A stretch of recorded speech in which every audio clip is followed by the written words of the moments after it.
ونشهد أن لا إله إلا الله وحده لا شريك له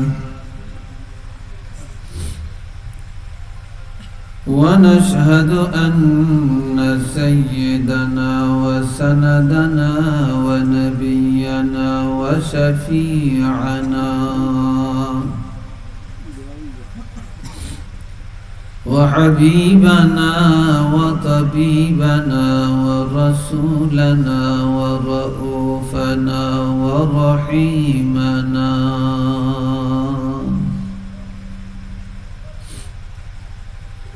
ومحبوبنا ومحبوب ربنا ومطلوبنا ومقبولنا ومنصورنا ورسولنا ورؤوفنا ورحيمنا ووسيلتنا وملجأنا ومأوانا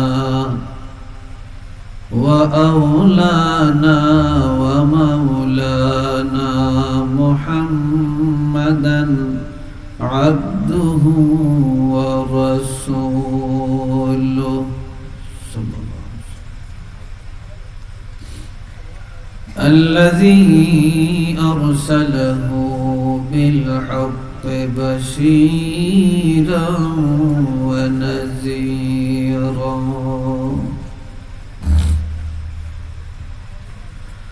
وداعيا إلى الله بإذنه وسراجا منيرا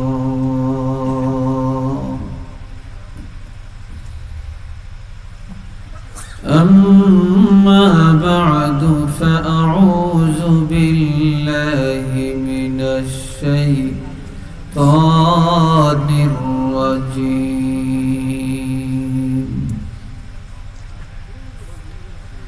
بسم الله الرحمن الرحيم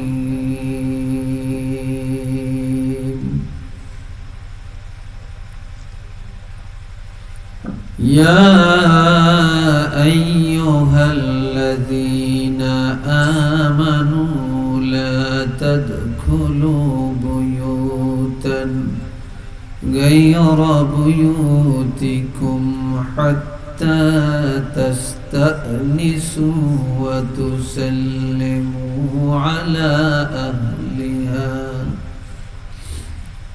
ذلكم خير لكم لعلكم تذكرون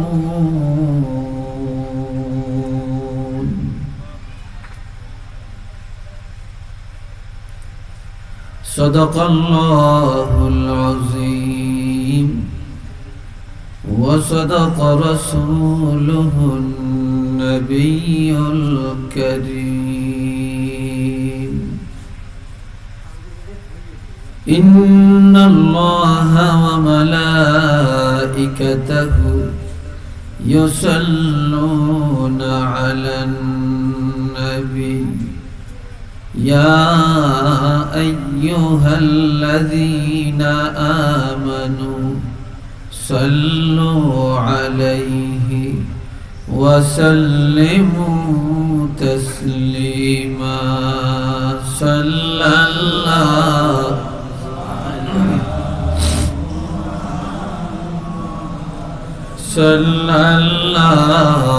عليه صلى الله على محمد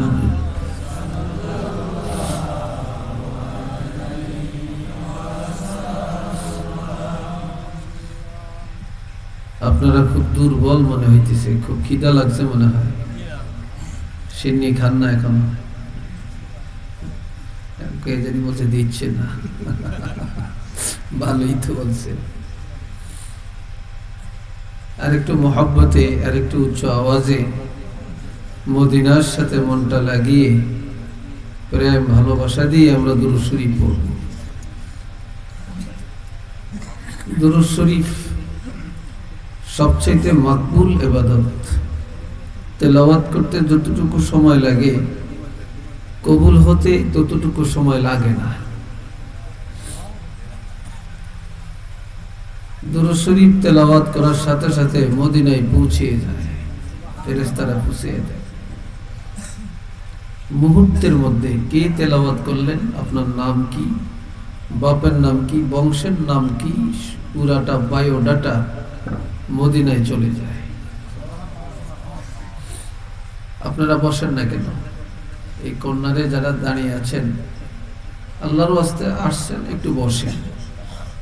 যদি মনে চায় তো থাকেন, আর মনে না চাইলে চলে যাবেন। তো আসছেন, একটু বসেন। তারপরে তো বলতে পারবেন তো মাহফিলে যাই 10টা মিনিট হইলেও বসছি। আর এই বসাটা আপনার জন্য নাজাতের উসিলা হতে পারে। সবাই উচ্চ আওয়াজে পড়ুন, সাল্লাল্লাহু আলা মুহাম্মদ সাল্লাল্লাহু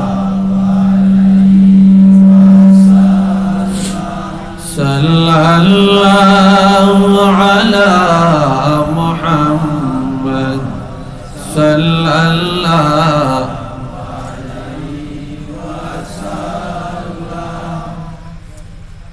একবার দুরূদ শরীফ তেলাওয়াত করলে 10টি রহমত আল্লাহ নাজিল করেন,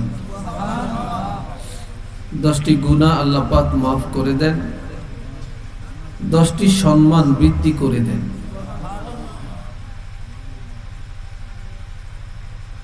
দুরূদ শরীফ তেলাওয়াত করার সাথে সাথে অন্তরের গুনার ময়লা সাফ করে আল্লাহ পাক কলবের মধ্যে নূর পয়দা করে দেন। অন্তরটা সাফ হয়ে যায়, তখন ইবাদতের স্বাদ পাওয়া যায়। ভালো আছেন? কি পাওয়া যায়? স্বাদ পাওয়া যায়। আর একটা বার পড়ি আমরা একটু মহব্বতে, তাই না? সাল্লাল্লাহু আলা মুহাম্মদ সাল্লাল্লাহু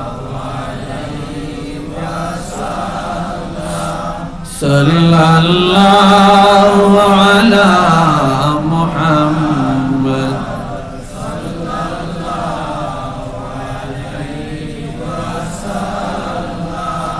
বালাগাল উলা বিকামালিহি কাশাফাত দুজা বিজামালিহি হাসনাত জামিউ খাসালিহি সাল্লাল্লাহু আলাইহি ওয়া আলিহি।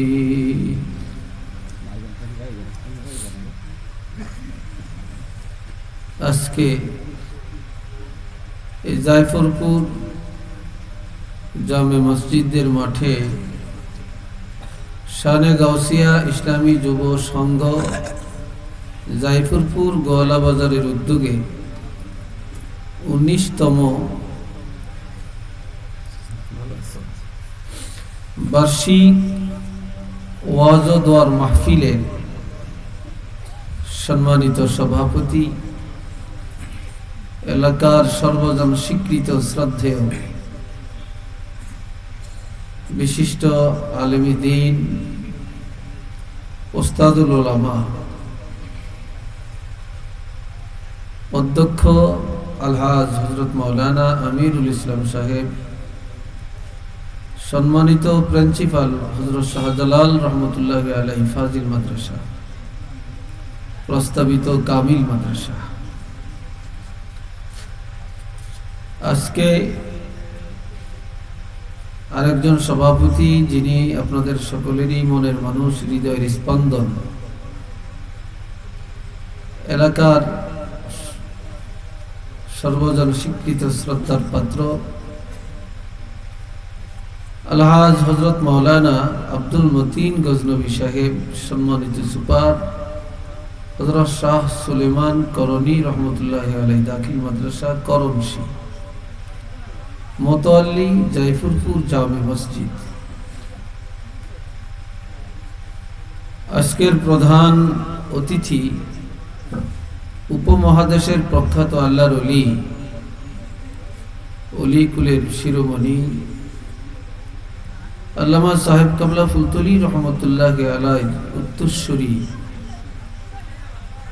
প্রখ্যাত আলেমী দ্বীন আল্লামা হযরত মাওলানা মুফতি গিয়াসউদ্দিন চৌধুরী সাহেব জাদায়ে ফুলতলি মাদ্দাজিল্লাহুল আলী। আজকের বিশেষ বক্তা এতক্ষণ আলোচনা রেখেছিলেন। আমি যেখান থেকে এসেছি তিনি আমার আগে আলোচনা করে চলে আসছেন। আলহামদুলিল্লাহ, প্রখ্যাত আলেমী দ্বীন হযরত মাওলানা মুর্তুজা আলী সাহেব আমানতপুরী, সম্মানিত আমন্ত্রিত ওলামায়ে কেরাম, বিভিন্ন মসজিদের ইমাম মুয়াজ্জিন সাহেবগণ, মুরব্বিয়ানে কেরাম, যুবক ভাইরা, পর্দার আড়ালে অবস্থানরত সম্মানিতা মা ও বোনেরা, মহান আল্লাহ পাকের দরবারে শুকর আদায় করি। আমরা সকলে উচ্চ আওয়াজে বলি আলহামদুলিল্লাহ।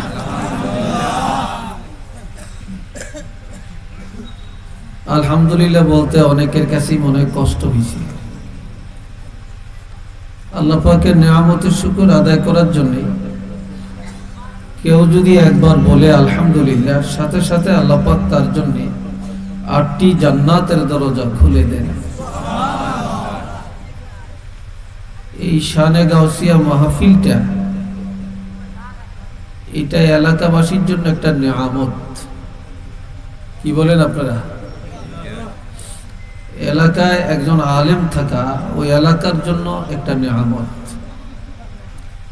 বাড়ির মধ্যে আলেম থাকা বাড়ির জন্য একটা নিয়ামত। বাড়ির সামনে মসজিদ থাকা, মাদ্রাসা থাকা, ঈদগাহ ময়দান থাকা, এটা ওই বাড়ির জন্য, ওই এলাকার জন্য একটা নিয়ামত। শুধু নিয়ামত না, এটা নিয়ামতে উজমা। তা আমরা একটা নিয়ামত পাইছি, বছরে একবার শানে গাউসিয়া মাহফিল। আজকে 19 বছর চলে। এই 19 বছর যেদিন শুরু হয়, সেই শুরুটা কিন্তু আমি ছিলাম। 19 বছর আগে যখন শুরু হয়েছে, তখন শুরুটা কিন্তু একদম প্রথম শুরুটা কিন্তু আমার দ্বারা। এটা ঠিক না? তো 19 বছর পরে মাঝখানে তো আরো আসছি। তো 19 বছর পরে আবার আল্লাহ পাক আপনাদের মাঝে আসার তৌফিক আমাকে দান করছেন। এই জন্য আমিও শুকর আদায় করছি আলহামদুলিল্লাহ। অনেক অনেক সুন্দর এবং মূল্যবান আলোচনা আপনারা শুনছেন। তা আলোচনা শুনতে শুনতে আর খানির মধ্যে খাইতে খাইতে পেট ভরে গেলে যেমন আর চাহিদা থাকে না, জোর করিয়া খাওয়াইতে পারে না। তা আপনারা তো দুপুর থেকে আলোচনা শুনতে শুনতে এখন পেট ভরে গেছে, এখন তো আর বেশি একটা খাওয়ান যেত না, ঠিক না? মানে একটা হইলো খানার পেট ভরা, আর একটা হইলো ওয়াজের দ্বারা পেট ভরা। এখন তো পেট ভরা, এখন আর বেশি স্বাদ লাগতো না। তারপরেও আপনারা যারা বসছেন, আমি অনুভব করছি অত্যন্ত আগ্রহের সাথে এবং তাওয়াজ্জু খাতিরে আপনারা বসছেন। তো দোয়া করেন, আমি কোরআন শরীফের 18 পারা সূরা নূর থেকে আমি একটা আয়াত আপনাদের কাছে তেলাওয়াত করছি। এই আয়াতের উপরে 2-4টি কথা বলার চেষ্টা করব। আল্লাহ পাক যেন বলার মতো ইলম, আমল, যোগ্যতা আমাকে দান করেন। সবাই বলেন আমিন। তবে আমার একটা অভ্যাস, আলোচনার মাঝখানে হুট করে দাঁড়ানো, কথা বলা, হুট করে চলে যাওয়া, মোবাইল আসলে কানে ধরে আসতে বের হয়ে যাওয়া, এটা কিন্তু আমি খুব একটা পছন্দ করি না। কারণ মানুষ গান বাজনার মধ্যে যায়, পেশাবেও ধরে না, পায়খানাও ধরে না, ফান করার দরকার হয় না, টাননের দরকার হয় না। টানন আছে না একটা, ফানও আছে, টানও আছে। টানতে টানতে গালটা ভিতরে চলে যায়, আছে না? এই ওয়াজ মাহফিলে আসলেই এগুলা শুরু হয়, কিন্তু মমতাজারে লাগিয়ে দিলে আর এগুলা শুরু হয় না।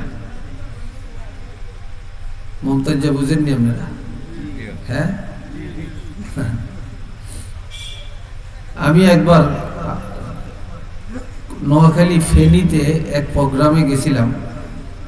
তখন সকালবেলায় দেখতেছি একটা পোস্টার দেখা যায় খুব বড়, বিশ্ব উরুস শরীফ। আমি বললাম যে এটার মধ্যে বক্তা কারা, একটু পড়ে দেখি। দেখতেছি বক্তার নাম তো আছে, নিচে দিয়ে লেখা আছে উক্ত উরুস শরীফের বিশেষ আকর্ষণ সন্ধ্যা 8টা বাজে মমতাজ বেগমের আগমন। আমি কইলা হাওলা ওয়ালা কুওয়াতা ইল্লা বিল্লাহ। কোন জায়গায় যে কোনটা লাগাবে মানুষ এখন দিশাহারা, ঠিক না? আপনারা শানে রিসালাতের আলোচনা তো শুনছেন, নামাজের ওয়াজ শুনেন, বিভিন্ন ওয়াজ শুনতেছেন। তো আমি একটা আয়াত নিছি, টিস্যু নাই, টিস্যু। এই আয়াতটা হলো পর্দার ব্যাপারে, পর্দা সম্বলিত। এই পর্দার আলোচনাগুলো এই যুগে হয় না খুব বেশি। তা আমি এই ব্যাপারটা নিয়ে একটু কথা বলতে চাই, আপনারা যদি রাজি থাকেন। কি বলেন, রাজি আছেন? জোরে বলেন, রাজি আছেন? নামাজ পড়াও তো ফরজ, রোজা রাখা ফরজ, হজ করা ফরজ, যাকাত দেওয়া ফরজ, পর্দা করা কি? আর একটু আস্তে বলেন, পর্দা করা এটাও ফরজ। পর্দা তো এখন আমনগোবিদ্য নাই, আমগো ভিতরেও নাই। অনেক আলেমদের মধ্যে আমাদের কি নাই? পর্দা নাই, এটা উঠেই গেছে। আর পর্দার ওয়াজটা করিও না, করতে চাই না। আর পর্দার ওয়াজ করলে মানুষে শুনতেও চায় না। আর পর্দার ওয়াজ করলে এমন কিছু কথা আসে যে কথাগুলি আমাদের অনেকেরই গায়ে লাগে, যার কারণে যেই হক কথা গায়ে লাগে তখন আর তার কাছে এটা স্বাদ লাগে না। তবে যাদের ঈমান তাজা তাদের কাছে ঠিকই সে মানুক আর না মানুক, কিন্তু শুনলে সেটা চিন্তা করে অন্তত কার কথাটা হক, এটা সঠিক। আমার ভাইরা, পর্দা শুধু নারীর জন্য না, এটা পুরুষের জন্য ফরজ। শুধু পুরুষের জন্য না, নারীর জন্য ফরজ। নারী পুরুষ প্রত্যেকের জন্যই পর্দা করা ফরজ। আর এটা নির্দিষ্ট কোনো সময় নেই। নামাজের একটা নির্দিষ্ট সময় আছে, রোজার একটা নির্দিষ্ট সময় আছে, হজের একটা নির্দিষ্ট সময় আছে, যাকাতের একটা নির্দিষ্ট সময় আছে, কিন্তু পর্দার এমন কোনো নির্দিষ্ট সময় শরীয়তে নাই। এটা 24 ঘন্টা, এমনকি কবরে যাওয়া পর্যন্ত পর্দা করা ফরজ। পর্দা আছে, ঘরের জানালায় পর্দা লাগাই, দরজায় পর্দা লাগাই, রমজান মাসে হোটেলের মধ্যে পর্দা লাগাই, ঠিক না? এগুলা আছে ঠিকই। আমরা যখন পর্দা উঠিয়ে দিছি, আমরা এখন করোনা ভাইরাস আল্লাহ আমগরি দিয়া এমন পর্দা লাগাইছে, একের সবাই মুখের মধ্যে মাস্ক লাগাইয়া দিয়া একেবারে ভালো করিয়া পর্দার ব্যবস্থা করিয়ে দিছে। কি বলেন আপনারা? এখন সরকারও কইতেছে ঘরের থেকে বের হলেই মাস্ক লাগাইয়া বের হইতে হবে, ঠিক নেই? এই মেয়ে লোকের রক্ষা করার একটা ভালো রাস্তা, কি বলেন আপনারা? একটা ভালো রাস্তা কিন্তু এটা। এখন আসেন, আল্লাহ পাক বলছেন, ইয়া আইয়ুহাল্লাযীনা আমানু লা তাদখুলু বুয়ুতান গায়রা বুয়ুতিকুম حتى تستأنسوا وتسلموا على أهلها ذلكم خير لكم لعلكم تذكرون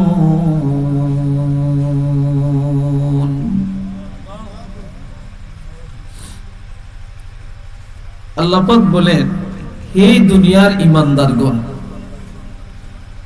এই ঈমানদারগণ, এই কথা বলার মধ্যে নারী পুরুষ কোনো ভাগ আছে কিনা? চিল্লিয়ে বলেন, আছে কিনা? এর মধ্যে নারীরাও আছেন, পুরুষেরাও আছেন। তোমরা লা তাদখুলু বুয়ুতান, তোমরা ঘরে প্রবেশ করিও না। আল্লাহ বলছেন তোমরা ঘরে কি করো না? প্রবেশ কইরো না। গায়রা বুয়ুতিকুম, অন্যের ঘরে। কার ঘরে? অন্যের ঘরে বা অন্য ঘরে, আরেকজনের ঘরে প্রবেশ করিও না। তবে প্রবেশ করাটা নিষেধ না, প্রবেশ করতে পারবে। حتى تستأنسوا وتسلموا على أهلها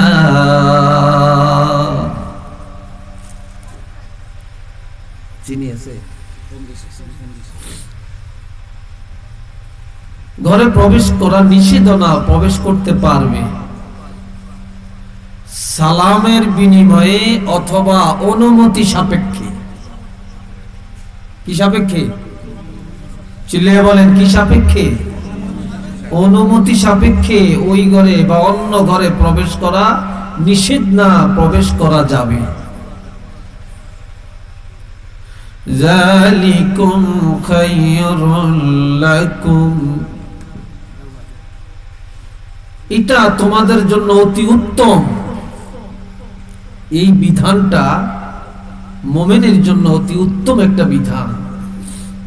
এই জন্য লাআল্লাকুম তাযাক্কারুন, যাতে করে তোমরা উপদেশ গ্রহণ করো। কি গ্রহণ করো? উপদেশ গ্রহণ করো। এখন আসেন, আমি তরজমা বলছি, একটু ব্যাখ্যা।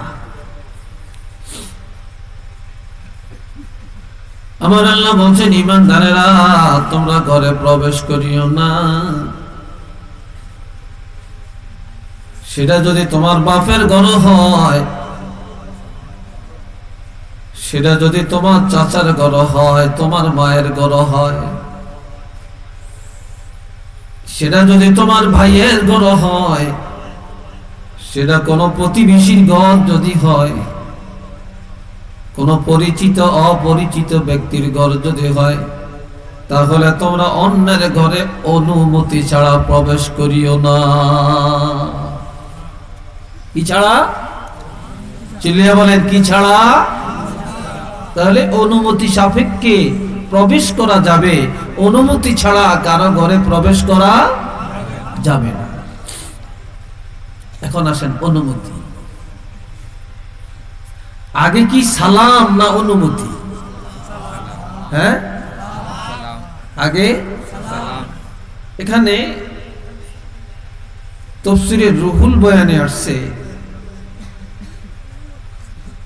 যে প্রথমে যেখানে আল্লাহ বলছেন হাত্তা তাস্তাআনিসু,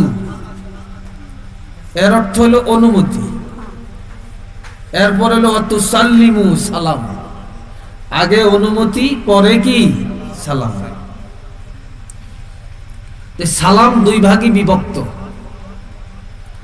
একটা হলো অনুমতি সালাম, আর একটা হলো সুন্নত তরিকার সালাম। অনুমতি সালাম এটাও সুন্নত, আর কারো ঘরে প্রবেশ করার সময় সালাম দিয়া প্রবেশ করা এটাও কি? সুন্নত। এখন আমি আপনি কারো ঘরের দরজায় গেলাম, সেখানে যায়া আপনি অনুমতি প্রার্থনার জন্য সালাম দিবেন, আসসালামু আলাইকুম ইয়া আহলাল বাইত, হে ঘরের আহাল, ও ঘরের মালিক, আপনাকে সালাম। অনুমতি নাই। পুনরায় আসসালামু আলাইকুম, তাও অনুমতি নাই। তৃতীয়বার আসসালামু আলাইকুম। তৃতীয়বার সালাম দেওয়ার পরে যখন সালামের জবাব পাওয়া গেল, তখন আপনি অনুমতি চাবেন, আদখুলু, আমি আসতে পারি কিনা। তখন মালিক যদি আপনাকে দরজা খুলে দেয়, ঘরে ঢোকার অনুমতি দেন, তখন আবার আপনাকে সালাম দিয়া ঘরে ঢোকা লাগবে। তাহলে প্রথম সালামটা হলো অনুমতির সালাম, আর দ্বিতীয় সালামটা হলো ঘরে ঢোকার সময় সুন্নত তরিকা মোতাবেক সালাম দিয়া ঢোকার সালাম। একটু চিল্লিয়ে বলেন না সুবহানাল্লাহ।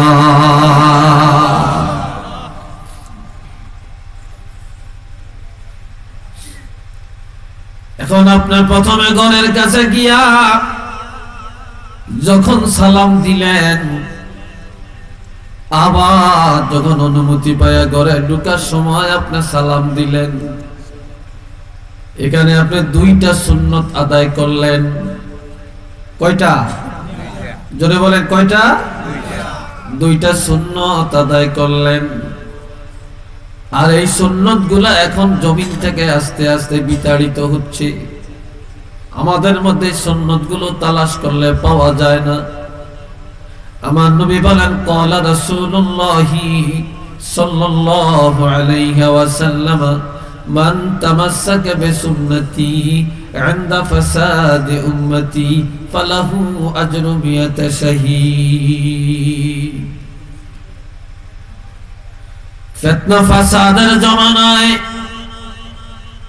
যখন এই জমিন থেকে আস্তে আস্তে সুন্নতগুলি বিতাড়িত হতে থাকে, সুন্নতের ব্যাপারে মানুষ উদাসীন, ওই সময় আল্লাহ পাকের কোন বান্দা বান্দি, কোন ঈমানদার মুমিন যদি আল্লাহর হাবিবের একটা সুন্নতকে মজবুত করে আঁকড়ায়া ধরে, আমার নবী বলেন এই সুন্নতের বিনিময়ে আল্লাহ পাক তার আমলের মধ্যে 100 শহীদের মর্তবা দিবে।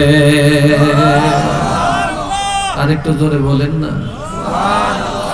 কত শহীদের মর্তবা? 100 শহীদের মর্তবা আমার আল্লাহ তাকে দান করে দিবে। এই সুন্নতটা কিন্তু এখন মরা সুন্নত, অর্থাৎ এটা আমাদের আমলে খুব কম, নাকি? খুব কম।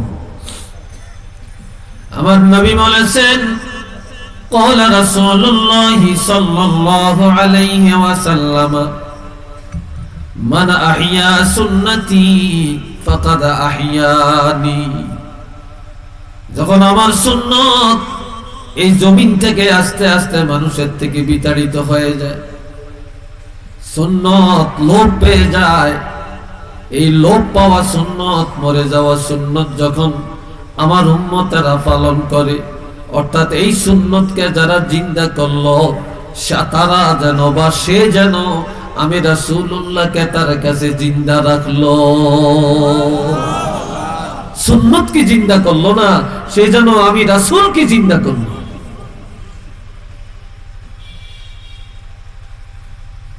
আমার প্রাণের বন্ধুরা, নবীজি আরো বলেছেন, ক্বালা রাসূলুল্লাহি সাল্লাল্লাহু আলাইহি ওয়াসাল্লাম, মান তারাকা সুন্নতি ফালাইসা মিন্নি। যে আমার সুন্নতকে তরক করলো, ইচ্ছা করে জেনে শুনে আমার সুন্নতকে অমান্য করে চললো, এই লোকটা আমার উম্মত না, আমার উম্মত হতে পারে না। একটু চিল্লিয়ে বলুন নাউযুবিল্লাহ। আর একটু আস্তে কর। কি ব্যাপার? নাউযুবিল্লাহ আসে না ভিতর থেকে? ঘুমাচ্ছেন নাকি? সবাই উচ্চ আওয়াজে বলেন নাউযুবিল্লাহি মিন যালিক। মাশাআল্লাহ। তো বসছেন তো আলহামদুলিল্লাহ, ভালো করে কথা শুনবেন তো নাকি? মাঝখান দিয়ে আমাকে রেখে চলে যাবেন? চলে যাবেন না কেউ? আমার পরে তো মনে হয় আর আসেনি, হুজুর ওয়াজ আর চলবে? তাহলে শেষ। তাহলে আমি আর বেশি দেরি করতাম না, যেহেতু আমার পরে আর নাই কেউ, আমিও একটু তাড়াতাড়ি যেতে পারলে ভালো, ঠিক না? তাড়াতাড়ি যেতে পারলে ভালো। যুবকেরা, ও পর্দার আড়ালের মায়েরা, এখানে আল্লাহর কোরআনের বিধান কি একটু শুনেন। একদিন এক ব্যক্তি আমার নবীর কাছে এসে বললেন, ইয়া রাসূলুল্লাহ, আমি আমার মায়ের কাছে যাব, অনুমতির প্রয়োজন আছে কিনা? তখন আমার নবী বললেন, তোমার মাকে তুমি উলঙ্গ দেখতে চাও কিনা? লোকটা বলে, না না ইয়া রাসূলুল্লাহ, আমি আমার মাকে কখনো উলঙ্গ দেখতে চাই না। নবীজি বললেন, তোমার মা ঘরের মধ্যে কিভাবে আছে, শরীরটা কি পজিশনে আছে, কাপড়টা কিভাবে আছে, এটা তো তুমি জানো না। হুট করে যদি মায়ের কাছে যাও, হয়তো মা লজ্জা পাবে, তুমিও লজ্জা পাবে। এই জন্য আগে ঘরের বাইরে থাকিয়া অনুমতি চাবে, সংকেত দিবে, বলবে মা আমি আসতে পারি কিনা। তখন মা নিজের শরীরটাকে হেফাজত করে ফেলবে, এরপরে তোমাকে অনুমতি দিলে তুমি যদি ঘরে যাও, তোমার মার ইজ্জত রক্ষা পাবে, তুমি সন্তানের ইজ্জত রক্ষা পাবে। এই জন্য অনুমতি ছাড়া মায়ের ঘরেও যাওয়া যাবে না। একটু চিল্লিয়ে বলুন না সুবহানাল্লাহ।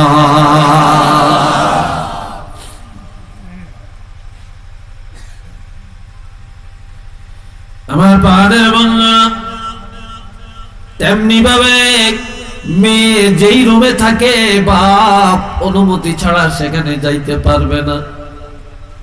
বাপ যেই রুমে থাকে, ছেলে মেয়ে অনুমতি ছাড়া যাইতে পারবে না। অনুরূপ ভাবে ভাই বোনের কাছে অনুমতি ছাড়া যাওয়া যাবে না, বোন ভাইয়ের কাছে অনুমতি ছাড়া যাওয়া যাবে না। তেমনি ভাবে ভাতিজা চাচার ঘরে অনুমতি ছাড়া যাবে না, চাচি আম্মা ভাতিজার ঘরে অনুমতি ছাড়া যাবে না, ভাবি ভাইয়ের ঘরে যাবে না, ভাই ভাবির ঘরে যাবে না। এক মহিলা অন্য ঘরে বিনা অনুমতিতে যাওয়া যাবে না। নারী পুরুষ প্রত্যেকের জন্যই অনুমতি আর সালাম দিয়া ঘরে প্রবেশ করা শরীয়তে ওয়াজিব।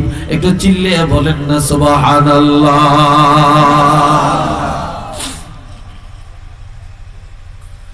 আর এই পর্দার বিধানের জন্য আমার রাসূল বলেছেন, ক্বালা রাসূলুল্লাহ সাল্লাল্লাহু আলাইহি ওয়াসাল্লাম, মুরু আওলাদাকুম বিস-সালাতি وهم أبناء 7 سنين واضربوهم عليها وهم أبناء 10 سنين وفرقوا بينهم في المضاجع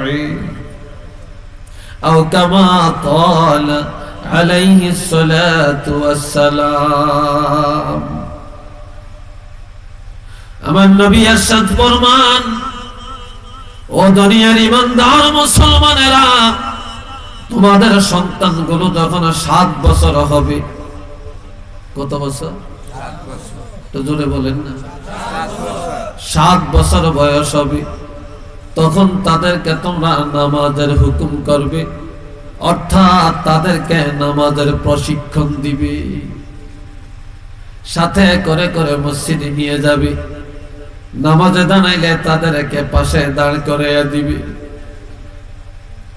তাদেরকে আবার মুক্তবের মধ্যে পাঠিয়ে ওস্তাদের মাধ্যমে তাদেরকে নামাজ শিক্ষা দিবে। যখন তাদের বয়স 10 বছর হয়ে পূর্ণ হয়ে যাবে, তখন মারিয়া মারিয়া পিটায়া পিটায়া তাদেরকে নামাজ পড়াতে হবে। তখন আর দয়া মায়া আদর্শ হাত নাই। 10 বছর বয়সের আগে বাপের বিছানায় মেয়ে থাকা যায়, মার সাথে ছেলে থাকা যাবে,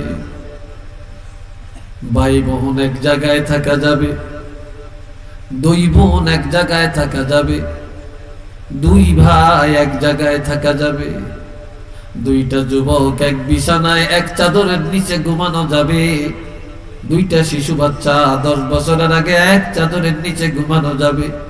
কিন্তু 10 বছর যখন পূর্ণ হয়ে যাবে তখন বাপের বিছানায় আর মেয়েকে রাখা যাবে না, মায়ের কাছে ছেলেকে রাখা যাবে না, ভাই বোন এক জায়গায় রাখা যাবে না, দুইটা যুবতী মেয়ে এক চাদরের নিচে রাখা যাবে না, দুইটা যুবক এক চাদরের নিচে রাখা যাবে না। তখন তাদের বিছানা আলাদা করে দিবে, এক খাটের মধ্যে ঘুমাইলো তাদের চাদর আলাদা আলাদা করে দিবে, একজনের শরীরের সাথে যেন আর একজনের শরীর টাচ করতে না পারে। একটু চিল্লিয়ে বলেন না সুবহানাল্লাহ। বসেন। এমন আমার বুঝতেছেন তো কথা? কি বলেন, বুঝতেছেন কথা? বুঝেন? হ্যাঁ, একটু মাইতেন মই কথা কইলে একটু মাতামাতি করিয়েন, হোহা করিয়েন, একেবারে ঘুম যাইয়েন না। ঘুম তো যাবেন, একটু শুনেন। বসছেন আপনারা সবাই, বসে যান, জায়গা তো আছে ফাঁকে বুকে। রমজান ইয়াতে শীতের দিন একটু ফাঁক পাইলে বসে যাবেন। শীতের দিন বেশি চাদর লাগে না, একটু ঘন হয়ে বসলে গরমের কাজটা হয়, ঠিক না? আল্লাহ, আপনারা ওই যে দাঁড়াইছেন বসার জায়গা পাচ্ছেন না মনে হয়, আছে তো পিছনে ওই যে দাঁড়িয়ে রয়েছে, এখানে তো জায়গা আছে, বসলে শীত কম লাগে। বুদ্ধি জানেন না কেন? বসেন। মহব্বতে পড়েন সাল্লাল্লাহু আলা মুহাম্মদ সাল্লাল্লাহু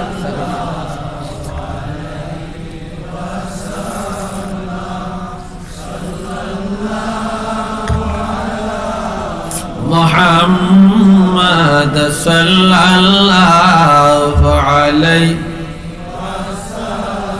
জোরে জোরে সাল্লাল্লাহু আলা মুহাম্মদ সাল্লাল্লাহু আলাইহি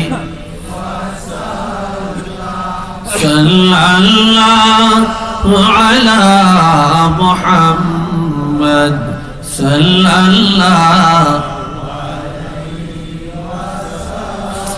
এক যুবক ছেলে এসে বলে, ইয়া রাসূলুল্লাহ, আমি মাঝে মাঝে গভীর রাত ঘরে যাই, তখন আমি কি আমার বিবির কাছে যাওয়ার জন্য অনুমতি লাগবে কিনা? আমি তো মাঝে মাঝে রাত্রে ঘরে আসি, বাড়িতে আসি, তখন আমি আমার ঘরে ঢোকার জন্য অনুমতি লাগবে কিনা? তখন আমার নবী বললেন, হ্যাঁ, তুমি তোমার বিবির কাছে চোর হয়ে যাও, ডাকাইত হয়ে যাও, লুচ্চা হয়ে যাও, এটা কি তুমি চাও নাকি? বললেন, না, এটা তো আমি চাই না। কই, তুমি যদি হুট করে তোমার বিবির ঘরে ঢুকে যাও অন্ধকারে, তোমার বিবি তোমাকে চোর মনে করতে পারে, ডাকাত মনে করতে পারে, লুচ্চা মনে করতে পারে, যার কারণে তুমি পবিত্র থাকার জন্য আগের থেকে সংকেত দিয়া যে তুমি বাড়িতে আসছো, তাহলে সংকেত দিয়া যদি তুমি ঘরে প্রবেশ করো, তখন আর তোমার বিবির কাছে তুমি চোর, গুন্ডা, লুচ্চা হবে না। একটু চিল্লিয়ে বলেন না সুবহানাল্লাহ। কি সুন্দর বিধান, কি সুন্দর ব্যবস্থা শরীয়তের মধ্যে। আমার নবী আরো বলেন, তুমি কি চাও তোমার বিবির দিকে তাকালে তোমার মধ্যে একটা ঘৃণা ঘৃণা বুঝেন তো, তোমার মধ্যে একটা ঘৃণা জন্মাকে নাকি তুমি চাও নাকি? বলে, কেন? আমি তো এটা চাই না, আমি চাই আমাদের স্বামী স্ত্রীর মধ্যে যেন মহব্বত গাঢ় হয়, মজবুত হয়। তখন নবী বললেন, তোমার বিবি কিভাবে ঘরে আছে, কি পজিশনে আছে, তার পোশাকটা কেমন, এটা হয়তো তুমি জানো না। হঠাৎ করে ঘরে যায় তাকাইলে তোমার বিবির প্রতি তোমার ঘৃণা জমে যাবে, মহব্বত কমে যাবে, যার কারণে অনুমতি নিয়ে যাইবা, অনুমতি ছাড়া যাইবা না। অনুমতি নিয়ে গেলে তোমার বিবি চেহারাটা ঠিক করে নিবে, বস্ত্রটা সুন্দর করে নিবে। তখন তোমার বিবির দিকে নজর করলে তোমাদের মহব্বত বেড়ে যাবে। একটু চিল্লিয়ে বলেন না সুবহানাল্লাহ। এবং এই সুন্দর ব্যবস্থা যেখানে, শান্তি সেখানে আছে কিনা বলেন? একটু চিল্লিয়ে বলেন আছে কিনা? আর এই বিধান যেখানে নাই, শান্তিও সেখানে নাই, শান্তিও সেখানে নাই, অশান্তি অশান্তি। এরপরে আমার আল্লাহ বলেন লাআল্লাকুম যালিকুম খায়রুল লাকুম লাআল্লাকুম তাযাক্কারুন। এটা তোমাদের জন্য অতি উত্তম একটা বিধান। আর এই উত্তম বিধানটা দেওয়া হলো এই জন্য, যেহেতু এখানে কোরআনের আয়াতে যখন লাআল্লাহ হরফটা আসে তখন এটা সম্ভাবনার অর্থে আসে না, এটা তাকিদের অর্থে আসে। অবশ্যই অবশ্যই তোমরা যেন উপদেশ গ্রহণ করো, এই উপদেশগুলা যেন তোমরা মানো। কেননা আমি আল্লাহ এই কোরআন দিয়েছি যিকরা লিল মুমিনিন। এই কোরআনের উপদেশগুলি কোনো বেঈমানের জন্য দেই না, এই কোরআনের উপদেশগুলো সব দিয়েছি মুমিনের জন্য।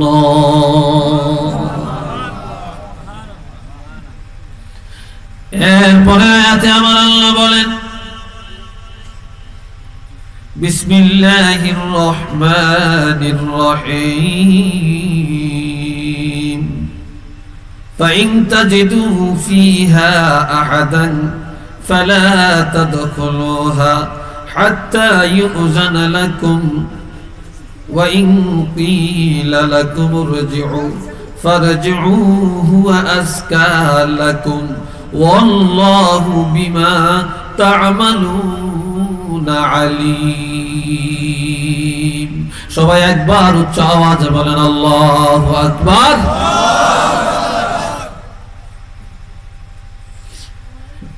আপনি আপনার ভাইয়ের ঘরে গেলেন, চাচার ঘরে গেলেন, বন্ধুর বাড়িতে গেলেন, যায়া বারবার ঘরের দরজায় আপনি ডাকলেন, সালাম দিলেন, অনুমতি পান না, অনুমতি চাইলেন, অনুমতি দেন না, কোনো জবাব নাই,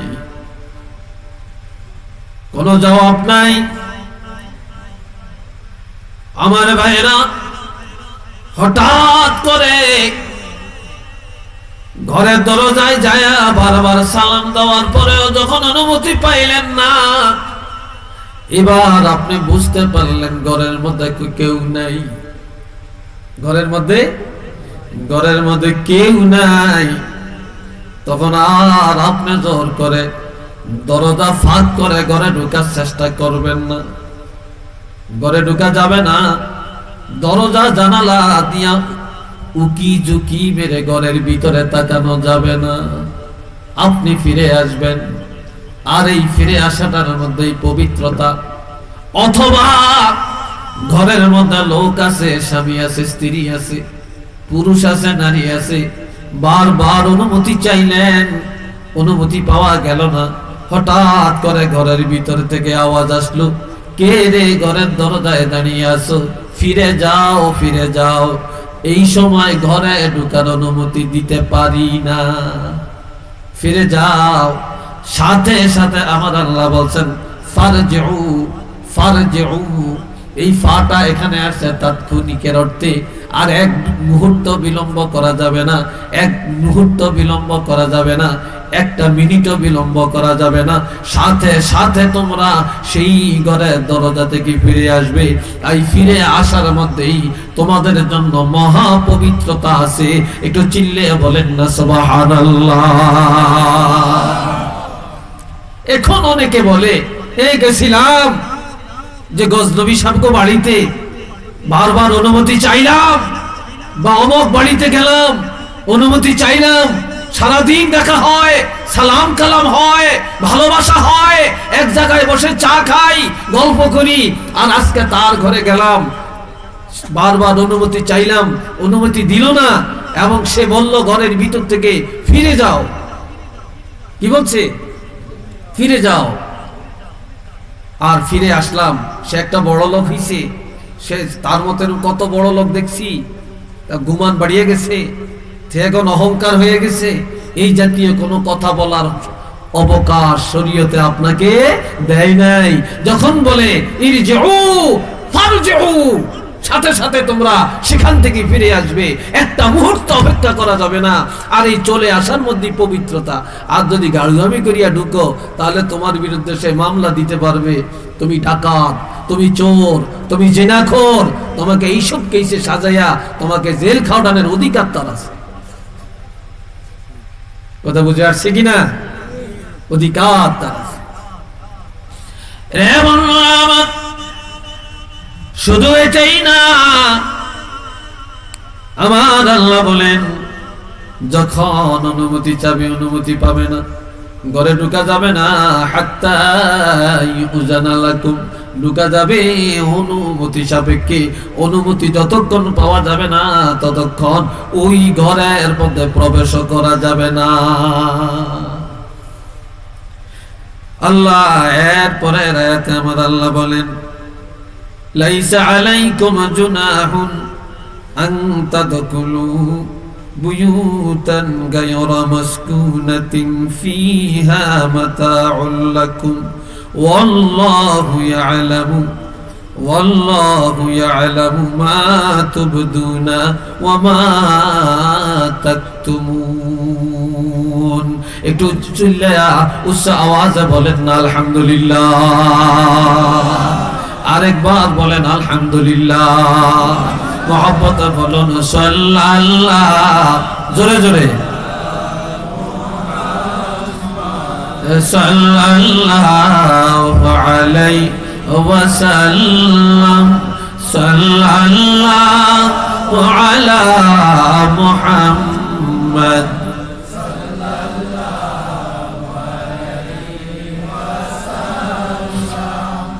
আমার ভাইরা, আমার আল্লাহ বলেন এমন কিছু ঘর আছে যেই ঘরের মালিক তোমরা, যেই ঘরে কোনো মানুষ বসবাস করে না, যেই ঘরে কোনো মানুষ বসবাস করে না, কিন্তু তোমার অধীনে আছে।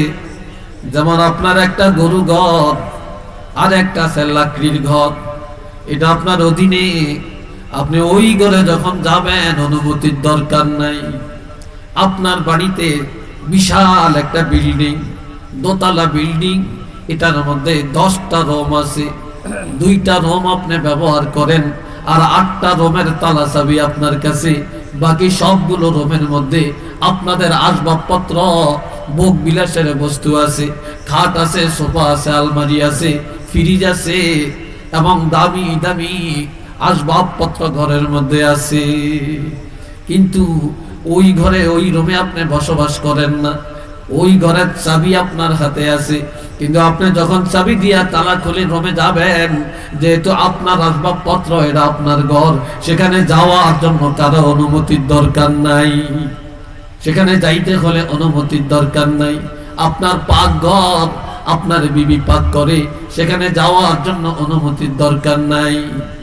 এ ভাইরা আমার, আপনি স্কুলে পড়েন, স্কুলের মধ্যে, মাদ্রাসার মধ্যে, কলেজের মধ্যে যখন দপ্তরি, যখন বেল ফিটায়া সবগুলি দরজা খুলে দেয়, তখন আপনি ক্লাসরুমে ঢুকার জন্য অনুমতির প্রয়োজন নাই। এই যে বেল ফিটায়া দরজা খুলে দিল, এটা অনুমতি। এটা কি? এটা অনুমতি। কিন্তু যেখানে শিক্ষকদের রুম, কমন রুম, অথবা অধ্যক্ষের অফিস, সেখানে যাওয়ার জন্য অনুমতি নিয়ে যাওয়া লাগবে। সেখানে অনুমতি ছাড়া যাওয়া যাবে না। একজনের দোকানে গেলেন, দোকান খুলে রাখছে, মালপত্র সুন্দর করে সাজিয়ে রাখছে বিক্রি করার জন্য। সেখানে ঢোকার জন্য অনুমতির প্রয়োজন নাই। যেহেতু মালিক সেখানে আছে, দরজা খুলে রাখছে, মালপত্র বাউ করে রাখছে বিক্রি করার জন্য, সেখানে অনুমতির কোনো প্রয়োজন নাই। এবং এভাবে আপনি যখন মসজিদের মধ্যে নামাজ পড়তে আসছেন, মুয়াজ্জিন যখন আজান দেয়, আজানটা হলো এলাকাবাসীর জন্য অনুমতি। আজান দিয়া যখন দরজা খুলে দেয়, তখন আপনি আর মুয়াজ্জিনের অনুমতি নেওয়া লাগবে না। মসজিদে ঢুকে নামাজ আদায় করতে পারবেন। কিন্তু জামাত হওয়ার পরে মসজিদের ভিতরের অংশ যদি তালা মেরে রাখা হয়, বারিন্দা যদি খোলা রাখা হয়, তাহলে বারিন্দায় ঢোকার জন্য অনুমতি আছে, কিন্তু ভিতরের অংশে ঢোকার অনুমতি নাই। হ্যাঁ, মুয়াজ্জিন অথবা ইমাম যদি অনুমতি দিলে যাইতে পারবেন। আপনি বিনা অনুমতিতে যদি মসজিদের ভিতরের অংশে ঢুকে যান, মসজিদের একটা আসবাবপত্র, মসজিদের একটা মাইক্রোফোন, কোন একটা যন্ত্রপাতি যদি নষ্ট হয়, হারানো যায়, তাহলে এটার জন্য আপনাকে শরীয়তে দায়ী করা যাবে। এই জন্য ভিতরের অংশে অনুমতি ছাড়া যাওয়া যাবে না। আর আযান যখন হয়ে যাবে তখন বিনা অনুমতিতে ঢুকে নামাজ আদায় করা যাবে। আর নামাজ জামাত যখন শেষ হয়ে যাবে তখন বারিন্দার অংশে গিয়া নামাজ পড়া যাবে। একটু চিল্লে বলেন না সুবহানাল্লাহ। এমন আপনার বাড়ির মধ্যে বিবাহের অনুষ্ঠান, ওই বিবাহের অনুষ্ঠানের জন্য এখন আপনার বাগিনাও আসছে, খালাতো ভাইও আসছে, খালাতো বোনও আসছে, ফুফাতো বোন ফুফাতো ভাই আসছে, বন্ধু বান্ধব আসছে, তাদের ছেলে মেয়েরা বেড়াইতে আসছে। এই সময় আপনার বাড়ির ভিতরে খালাতো ভাই যাইতে পারবে না, মামাতো ভাই যাইতে পারবে না, ফুফাতো ভাই যাইতে পারবে না, চাচাতো ভাই যাইতে পারবে না, বন্ধু বান্ধব যাইতে পারবে না। শুধুমাত্র যাদের ভিতরে ঢোকার অনুমতি আছে, যাদের সাথে দেখা দেওয়ার অনুমতি আছে, একমাত্র তারাই ভিতরে যাবে। আর যাদের সাথে শরীয়তে দেখা দেওয়ার অনুমতি নাই, তারা ভিতরের বাড়িতে যাওয়া যাবে না, তারা বারিন্দায় অথবা বাহিরের অংশের মধ্যে কাটাবে। একটু চিল্লিয়ে বলেন না আলহামদুলিল্লাহ। এই বিধান কি এখন আছে? একটু জোরে বলেন আছে? আজকাল ঘরে ঘরে জিনা আসেনি? জিনা কথা বলেন না আসেনি? মিডিয়ার মধ্যে কি দেখেন, ইউটিউব খুললে কি দেখেন, ফেসবুক খুললে কি দেখেন। এই তো আজকে দেখলাম যে সিলেট সুনামগঞ্জ থেকে আসতে বাসের মধ্যে একটা মেয়েকে বাসের ড্রাইভার হেল্পার দরিয়া জোর করিয়া দর্শনের চেষ্টা করছে। একটু নাউজুবিল্লাহ বলেন না, আর একটু চিল্লিয়ে বলেন না। কি আপনারা দেখছেন, নজরে পড়ছে? এই যে কয়েকদিন আগে ঘটনাটা ঘটছে, এটা নিয়ে তো আন্দোলন চলছে, এমনকি মামলা হয়ে গেছে। এমন আমার ছোট ছোট মেয়েরা পর্যন্ত, নাবালিকা সন্তানেরা পর্যন্ত দর্শন থেকে এখন রেহাই পায় না, বিবাহিত নারীরা পায় না। এমন মহিলারাও যুবকের ফুসলে জিনার আড্ডায় যায়। আবার অনেক যুবকরাও এই মিডিয়া ব্যবহার করে, ফেসবুক ব্যবহার করে, মোবাইলের মাধ্যমে জিনা ব্যভিচারে লিপ্ত হয়ে পড়ে। আমার প্রাণের ভাইয়া, পর্দা যেখানে আছে জিনা নাই, আর পর্দা যেখানে নাই জিনার অভাব নাই। জিনাল আইনে নাজরুন, চোখের জিনা আছে। চোখের জিনা হলো নজর করা। জিনাল ফাহামে কালামুন, মুখের জিনা হলো কথা বলা। জিনাল উজুনে সামউন, কানেরও জিনা আছে। কানের জিনা হলো মহিলাদের কথাবার্তা শোনা, অথবা মহিলা কোন পুরুষের কথা শোনা, এটা হলো কানের জিনা। এই জন্য মহিলাদের কথার আওয়াজ, মহিলাদের গলার আওয়াজ এত ছোট করে রাখা লাগবে, যাতে করে এই গলার আওয়াজটা ঘরের বাহিরে না আসে। এ বাবা জিনা আমার, শুধু এটাই নয়, শুধু এটাই নয়, আল্লাহর হাবিব যখন মেরাজে গিয়েছিলেন, কথা শুনেননি আপনারা না অন্য মনস্ক আছেন? নবী যখন মেরাজে গিয়েছিলেন, নবী দেখলেন কতগুলো মহিলা জিহ্বা টেনে টেনে ফেরেশতারা লম্বা করে 2 মাইল অথবা 3 মাইল পর্যন্ত বিশাল ফেরেক মেরে রাখছে। আর মানুষে এটাকে রাস্তা মনে করে তার উপরে দিয়ে হাঁটছে। লিসানাহুল ফারসাখা ওয়াল ফারসাখাইন, 2 মাইল অথবা 3 মাইল লম্বা করে জিহ্বা টেনে তার মধ্যে ফেরেক মারা রাখা হচ্ছে, আর মানুষ রাস্তা মনে করে চলছে। আর ওই নারীগুলো খালি গড়াগড়ি আর চিৎকার করছে। তখন আমার নবী জিজ্ঞাসা করে, ইয়া আখি জিবরাইল, ও ভাই জিবরাইল, মান হাউলা, এরা কারা? তখন জিবরাইল আমিন বললেন, ইয়া রাসূলুল্লাহ, এরা ওই সমস্ত নারী যারা ঘরের ভিতরে ছিল, পর্দার ভিতরে ছিল, আড়ালের মধ্যে ছিল, কিন্তু তারা কথাবার্তা এত জোরে জোরে বলছে যে তার গলার আওয়াজ যখন ঝগড়াঝাটি লেগেছে অথবা বাড়িতে কথাবার্তা বলেছে, তার গলার আওয়াজ এত দূরে গেছে, যার গলার আওয়াজ যতটুকু গেছে অতটুকু পর্যন্ত আমার আল্লাহ তার জিহ্বাটা টানিয়া লম্বা করে পেরেক মেরে রাখছে। এটাই হলো যাদের গলার আওয়াজ লম্বা বা বড়, তাদের শাস্তির ব্যবস্থা এইভাবে জাহান্নামে আছে। উচ্চ আওয়াজে বলুন না নাউযুবিল্লাহ। আরেকটু আওয়াজ দিয়ে বলেন নাউযুবিল্লাহ। এমন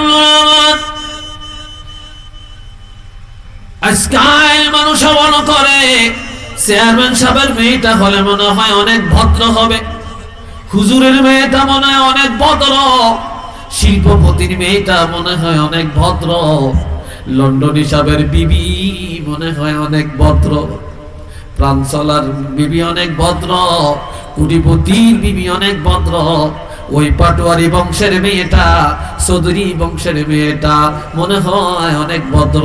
না না, এটা বদগুমান, এটা ভুল ধারণা। আমার আল্লাহ বলেন, ফাসসালিহাতু কানিতাতুন হাফিজাতুন লিল গায়বি বিমা হাফিজাল্লাহ ওয়াল্লাতী তাখাফুনা নুশুজাহুন্না فعزوهن وهجروهن في المضاجع واضربوهن فإن أطعنكم فلا تبغوا عليهن سبيلا। সবাই একবার মহব্বতে বলেন আলহামদুলিল্লাহ। কষ্ট হয় না? বিরক্ত লাগছে মনে হয়? হ্যাঁ, আরেকটু কথা চলবে তো নাকি? আমার এমন একটা সাবজেক্ট মোবাইলে কইছে গজনবী সাহেব যে এইটা সাগর কি আর জেনি দিয়ে ইসা যায় বলেন তো আপনারা? এমন একটা সাবজেক্ট। আর আমার একটা অভ্যাস, যেখানে যে সাবজেক্ট দেয় আমি সাবজেক্টের বাইরে যাই না, সাবজেক্টের বাইরে যাই না, এটা হলো আমার অভ্যাস। আর সাবজেক্ট নিয়ে কথা বললেই একটা সাবজেক্টে কিছু বোঝা যায়, তাই না? আলহামদুলিল্লাহ। এখন আপনাদের কাছে একটা আবেদন, রাখবেন নি আবেদনটা? কি বলেন, রাখবেন? রাখতেন না কে? হাত তুলেছেন, সবাই রাখবেন। তাহলে একটু আগান, একটু আগান, আস্তে আস্তে একটু জিকির করে না রাখবেন। লা ইলাহা ইল্লাল্লাহ, লা ইলাহা। আগান সবাই, সবাই আগাবেন। লা ইলাহা ইল্লাল্লাহ,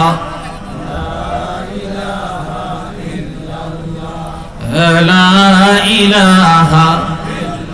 আগান আগান আগান। এই পিছনে যুবকরা আগান না কেন? আগান, সবাই আগান। আর আপনারা যারা দাঁড়াইছেন গেইটে, আল্লাহর ওয়াস্তে বলছি আপনারা একটু বসেন, বসেন, দোয়া করব আপনাদের জন্য। আল্লাহ যেন যাজায়ে খায়ের দান করেন, আল্লাহ যেন হেদায়েত দান করেন, আল্লাহ পাক যেন নাজাতের ব্যবস্থা করে দেন। সবাই বলেন আমিন। একটা তাকবীর দিব আমরা আকাশ বাতাস মুখরিত করে। যারা এখনো ঘুমো আছে, বাড়িতে আছে, এরা যেন ফাল মারিয়া দৌড়িয়া চলে আসে। কি বলেন আপনারা? আবার অনেকে যে লেফের তলে ঢুকছে, কম্বলের নিচে ঢুকছে, এখন এই শীতে দিয়া যাইতাম না, তো কতক্ষণ পরে পরে মাথা ডালগি দিয়ে শুনে, বুঝছেন? তাবারও কতক্ষণ দিব, কতক্ষণ গজনব হিসাব কইব, লাইনটা সোজা করেন, এইসব বাড়িতে দৌড়েই আইব। কথা ঠিক না? আল্লাহ, সবাই বলে নারে তাকবীর। আওয়াজ দেখি ভালো হইছে, হয় না? চিল্লিয়ে বলে নারে তাকবীর, নারে রিসালাত। মাশাআল্লাহ, আল্লাহ কবুল করেন। সবাই কোন আমিন, আরেকবার কোন আমিন। এখন আমার আল্লাহ বলেন, ফাসসালিহাতু কানিতাতুন, সতী সাদী নম্র ভদ্র সলেহা আদর্শবান মহিলা তারা। কারা? কানিতাত, যেই সমস্ত মহিলারা স্বামীর কাছে নম্র, বিনয়ী, নরম ভাষায় কথা বলে, ঠান্ডা ভাষায় কথা বলে, যারা স্বামীর কাছে নম্র, স্বামীর কাছে ভদ্র বিনয়ী ভাব প্রদর্শন করে, শ্বশুর শাশুড়ির কাছে যারা নম্র ভদ্রতা প্রদর্শন করে, তারা হলো সলেহা। হাসের লান কথা বলে ভাগ ভাগ করে যেন বিল্ডিং ফাটে এলায়, আর সারাদিন ঘোড়ার মতো দৌড়ায়, কাডুয়া ব্যাংকের মতো রাস্তায় রাস্তায় লাফায়। আর হে যদি আমি একেবারে ফাক্কা ইমানদার, এটা হইলো একবারে জাহা মিশা কথা। হাফিজাতুল লিল গায়ব বিমা হাফিজাল্লাহ, যেই সমস্ত মহিলাগুলি তাদের গুপ্তাঙ্গ হেফাজত করে রাখে, অর্থাৎ আল্লাহ যেভাবে আপাদমস্তক হেফাজতের বিধান দিয়েছেন, আল্লাহর বিধান অনুযায়ী যেই সমস্ত নারীরা তাদের আপাদমস্তকটা ঢাকিয়া রাখে, ওই সমস্ত মহিলাগুলো হলো সলেহা, এরা নেককার, এরা জান্নাতি মহিলা। উচ্চ আওয়াজে বলেন না মারহাবা।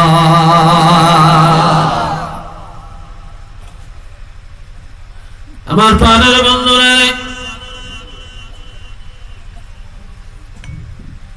একদিন আল্লাহর হাবিব রাহমাতুল লিল আলামিন আর হযরত আয়েশা সিদ্দিকা ঘরের মধ্যে বসে বসে কথা বলে। কথা বলতে যায়, অনেক সময় স্বামী স্ত্রী কথা বলার ক্ষেত্রে বিবির গলার আওয়াজটা কিছুটা উঁচা হয়, বড় হয়, বুঝলেন তো, কিছুটা বড় হয়। আপোষে কিছু ঝগড়া স্বামী স্ত্রী প্রত্যেকের ঘরেই আছে, আমরাও মাঝে মাঝে দুই একটা দমক শুনতে হয়, কি বিশেষ হয় না? হ্যাঁ,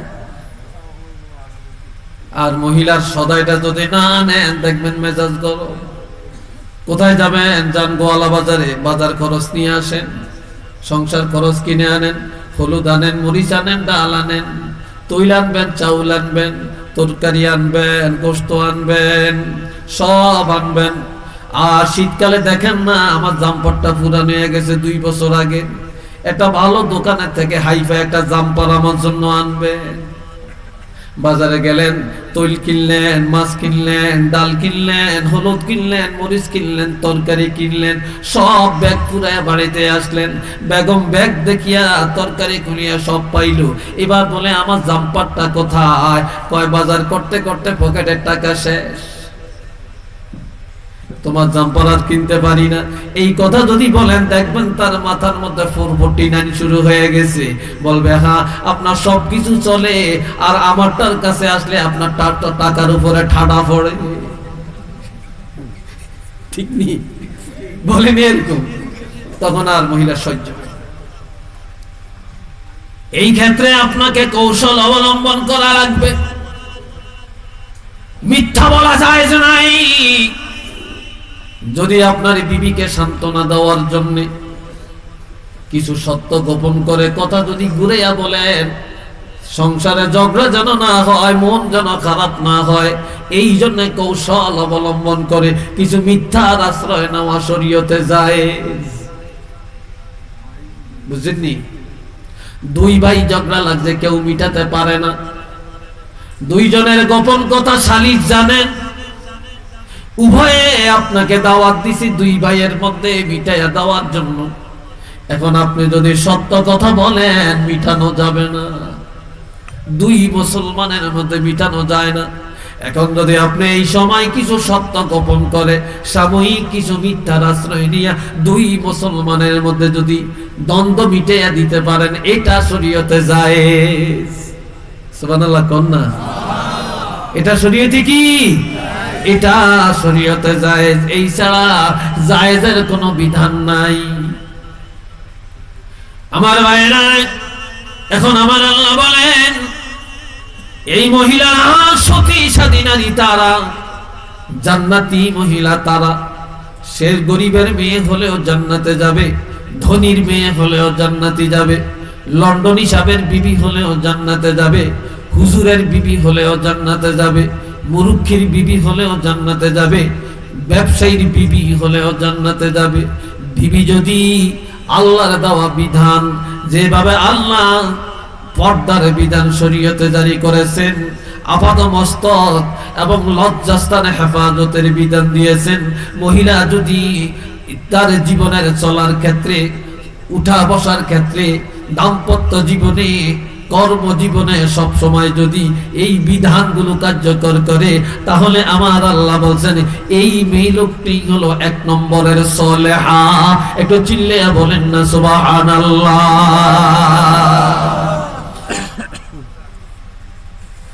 আবার মহিলাদের কথায় কথায় দোষ ধরা যাবে না। কি করা যাবে না? মহিলাদের কথায় কথায় দোষ ধরা যাবে না, তাহলে সংসারে শান্তি আসবে না। কেননা একটা মেয়ে লোক, সে মানুষ, তার ভুল হতে পারে, কাজের ব্যতিক্রম হতে পারে, রান্না বান্না সবসময় একরকম হয় না, মাঝে মাঝে খারাপও হতে পারে। কিন্তু সবসময় তার উপরে সন্তুষ্ট থাকা লাগবে। সবসময় আপনার জামাটা ধুইয়া দিবে, টুপিটা ধুইয়া দিবে, ফ্যানটা ধুইয়া দিবে, আপনিও মাঝে মাঝে তার কাপড়টা ধুইয়া দেওয়া লাগবে। বুঝছেন কথাটা? তার কাপড়টা ধুইয়া দেওয়া লাগবে, তাহলেই আপনাদের মধ্যে মহব্বত তৈরি হবে। আবার মহিলা বাপের বাড়ি ছাড়িয়া স্বামীর ঘরে আসছে, আপনার ঘরে আসিয়া সে দোফার কাজ করে, আবার নেতড়ের কাজ করে, আবার সুইপারের কাজ করে, আবার বাবুসির কাজ করে, আবার চাকরানির কাজও সে করে। চিল্লিয়ে বলেন করে কিনা? কাজে এই দায়িত্বগুলো যখন পালন করতে যায়, তখন স্বাভাবিক তার মধ্যে কিছু ভুল ত্রুটি আসতে পারে। মেজাজ সবসময় একরকম না, মাঝে মাঝে তার মেজাজ গরম হতে পারে। এই জন্য আপনি তাকে মারবেন না, আপনি তাকে তালাক দিবেন না, আপনি তাকে ঘর থেকে তাড়াইয়া দিবেন না, তার অপরাধের জন্য তার বাপের কাছে বিচার দিবেন না, তার ভাইয়ের কাছে প্রথমে বিচার দিবেন না, তার আত্মীয়ের কাছে বিচার দিবেন না। শরীয়তে উভয়ের মধ্যে শান্তি স্থাপনের জন্য আমার আল্লাহ শরীয়তের বিধান দিয়া দিছে। এটা মারহাবা তোর না? কি বিধান? আমার আল্লাহ বলছেন, যখন আশঙ্কা বোধ করবে তোমাদের স্ত্রীরা কোনো অন্যায় লিপ্ত হয়েছে, তখন তাকে পিটাপাটা না দিয়া, ধাক্কা দিয়া বের করে না দিয়া, তখন তোমরা উভয়ে এক জায়গায় বসো।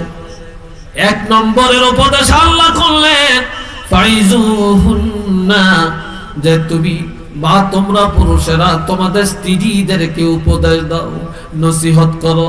ও বিবি, তোমার এই কাজটা ঠিক হয় না, এটা তোমার ঠিক হয় না, এই কাজটা এইভাবে করো, এইভাবে করলে আমি খুশি হব, তোমার এমন আচরণ আমি চাই না।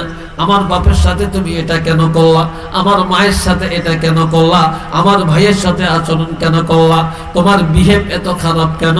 এইভাবে এক জায়গায় হয়ে তাকে বুঝাবেন। আর কেউ দেখলো না, সেও লজ্জা পাইল না, সে সংশোধন হয়ে যাবে। তখন আপনার কাছে নত স্বীকার করবে, স্বামী স্ত্রীর মধ্যে মহব্বত বেড়ে যাবে। এটা যদি সে না মানে, 2 নম্বরে কি করবেন? শরীয়তের বিধান প্রথম হলো ফাইজুহুন্না, দ্বিতীয় হলো ওয়াহজুরুহুন্না। প্রথমটা যদি না মানে, দ্বিতীয় বিধান হলো তোমরা স্বামী স্ত্রী 2 জন এক বিছানার মধ্যে থাকবে না, বিছানা আলাদা করে দিবে। তোমার বিবির বিছানা ত্যাগ করবে, তোমাদের বিবির বিছানা ত্যাগ করে তুমি অন্য বিছানায় থাকবে। তবে সাবধান, বিছানা ত্যাগ করবা, ঘর ত্যাগ করে রাখবা না। একটা রুমে তাকে রাখিয়া বাহিনী দিয়া তালা মারিয়া তুমি আরেক রুমে ঘুমাইবা না। বিছানা ত্যাগ করবা, রুম ত্যাগ করা যাবে না, ঘর ত্যাগ করা যাবে না। কেননা মহিলারা বড় জেদি হয়। যদি কোনো কারণে রাত্রিবেলায় ঘরের মধ্যে ওড়না দিয়া আত্মহত্যা করতে পারে, তাহলে তুমি স্বামী হইবা মার্ডার কেসের আসামি, তোমার জন্য হয়ে যাবে ফাঁসি। কথাটি কি বলেন? এই জন্য ঘর আলাদা করা যাবে না, বিছানা আলাদা করা যাবে। এটা সাময়িকভাবে তাকে শাসনের জন্য। যখন দেখবে তুমি স্বামী বিবির কথায়, তার আচরণে বিছানা ত্যাগ করেছ, তখন সে চোখের পানি পালাবে, অনুতপ্ত হবে, লজ্জিত হবে, তোমার কাছে আসিয়া ক্ষমা চাবে। তখন তুমি তাকে ক্ষমা করে দিবে, তোমরা একে অপরের সাদরে মানিয়ে নিবে, তখন তোমাদের মধ্যে শান্তি চলে আসবে। যদি 2 নম্বরে বিছানা ত্যাগ করার পরেও যদি মহিলা সোজা না হয়, তাহলে 3 নম্বরে অদরিবুহুন্না, আমার আল্লাহ বলছেন এইবার একটু মারো। তবে মারবা যেন জুলুম করা যাবে না, তার মাথা ফাটিয়ে দেওয়া যাবে না, তারে ধাক্কা দিয়া দেওয়ালের মধ্যে ফালানো যাবে না, গলায় টিপ দেওয়া যাবে না, চোখ উল্টিয়ে দেওয়া যাবে না, নাকের মধ্যে ঘুষি দেওয়া যাবে না, কানের মধ্যে আঘাত করা যাবে না, তার মুখের মধ্যে ঘুষা মারিয়া দাঁত ফালিয়ে দেওয়া যাবে না, রক্ত বাইর করা যাবে না, তার হাত ভেঙে দেওয়া যাবে না, তার পাও ভাঙা যাবে না, তারে ছুরি দিয়া আঘাত করা যাবে না, লাঠি দিয়া তাকে গুতা মারা যাবে না, কেননা তার কোনো অঙ্গ হানি করা যাবে না। আর এমন মারা যাবে না যেই মাইরের কারণে চামড়ায় দাগ পড়ে যাবে, চেহারায় দাগ পড়ে যাবে, এমন জুলুম করা যাবে না, যাবে না। এরপরে আমার আল্লাহ বলছেন একটু সামান্য আঘাত করার পরে যদি বিবি স্বামীর কাছে নত স্বীকার করে, আত্মসমর্পণ করে, তখন তোমরা শান্তির সংসার করবা, একজনে আরেকজনের দোষ কারো কাছে প্রকাশ করবা না। তারপরেও আমার আল্লাহ বলছেন ফালা তাবগু আলাইহিন্না সাবিলা, আর অন্য কোন পথ বিকল্প রাস্তা তালাশ করবা না, অর্থাৎ তালাকের রাস্তা খোঁজ করবা না। যদিও শরীয়তে তালাক দেওয়া যায়, কিন্তু এর চাইতে ঘৃণিত কাজ শরীয়তে আর কোনটা নাই। তালাক যখন কেউ দেয়, আল্লাহর আরশটা তখন কাঁপতে থাকে। আমার ভাইরা, তারপর এই তালাকের বিধান তোমরা গ্রহণ করিও না। একটু চিল্লিয়ে বলেন না সুবহানাল্লাহ।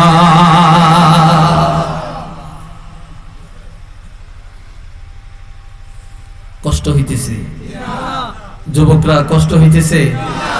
আর কিছু কথা বলবো? কি বলেন, রাজি আছেন? আস্তারাইত কেমন হইলো? রাত্রে অর্ধেক না চলে গেছে? মাগরিবের পরের থেকে শুরু হইলে আস্তারাইত আর কেমন হইল? অর্ধেক তো চলে গেছে না, নাসফুল লাইল তো চলে গেছে। আল্লাহ এবার জোরে সোরে মহব্বতে পড়েন আল্লাহুম্মা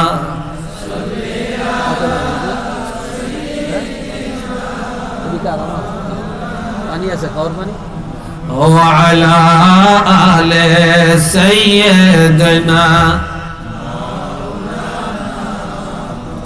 أرجو اللهم صل على سيدنا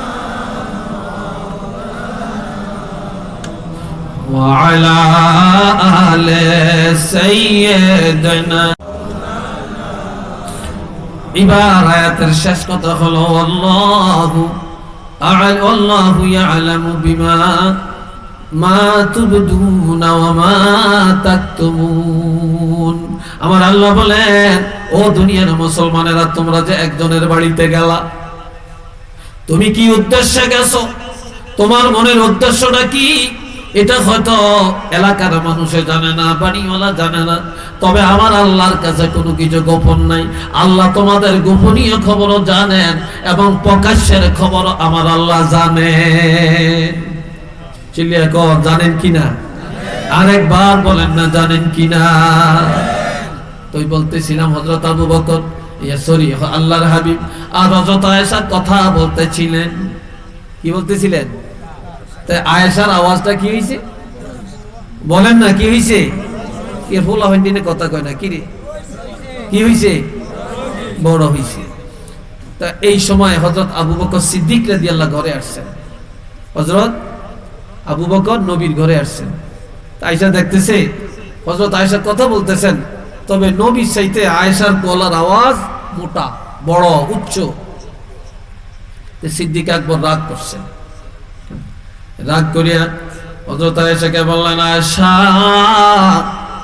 তুমি না আমার মেয়ে, তুমি কি জানো না আমি তোমার আব্বা আবু বকর একদিন বনি তামিম গোত্রের সর্দার নিযুক্ত করার জন্য হযরত ওমরের সাথে কথা কাটাকাটি করতে যায় আল্লাহর হাবিবের চেয়ে আমি আবু বকরের গলার আওয়াজটা বড় হয়ে গেছে, যার কারণে আল্লাহ হুঁশিয়ার বাণী দিচ্ছেন, নোটিশ জারি করছেন, ইয়া আইয়ুহাল্লাযীনা আমানু লা তারফাউ আসওয়াতাকুম ফাওকা সাওতিন নবী, ও ঈমানদারেরা নবীর আওয়াজের চেয়ে আওয়াজ বড় করিও না। যে নবীর আওয়াজে সে আওয়াজ বড় করবে তার সব আমল বরবাদ। সব আমল কি বরবাদ। কাজে এটা তো আমি আবু বকরের উদ্দেশ্যে আল্লাহ নাজিল করছেন। তুমি আমার মেয়ে হইয়া রাসূল পাকের আওয়াজের সাথে উচ্চ আওয়াজে কথা বলছো, এই বলে একটা থাপ্পড় মারার জন্য দৌড়ে আসছেন। আমার দিকে দেখেন, যখন দৌড়ে আসছে নবীর আদর্শটা দেখেন। নবীর সাথে সাথে এইভাবে সামনে হাতটা বাড়িয়ে দিছে, হাতটা বাড়িয়ে দিয়ে বলে আবু বকর। নবী আবু বকরকে সেদিন বড় মায়ার স্বরে বললেন, আবু বকর তুমি কার বাড়িতে কার ঘরে আয়েশার বিচার করো? এটা তো তোমার বাড়ি না, এটা তোমার ঘর না, এটা তো রাসূলের ঘর। আয়েশা তো আমার স্ত্রী। তুমি কি জানো না মেয়ের যত অপরাধ হবে বাপের বাড়িতে বাপের বিচার করার অধিকার আছে, কিন্তু স্বামীর বাড়িতে যদি কোনো মেয়ে অপরাধ করে সেখানে যায়া স্বামীর সামনে বাপের বিচার করার অধিকার নাই, সেখানে বিচার করার অধিকার হলো স্বামী।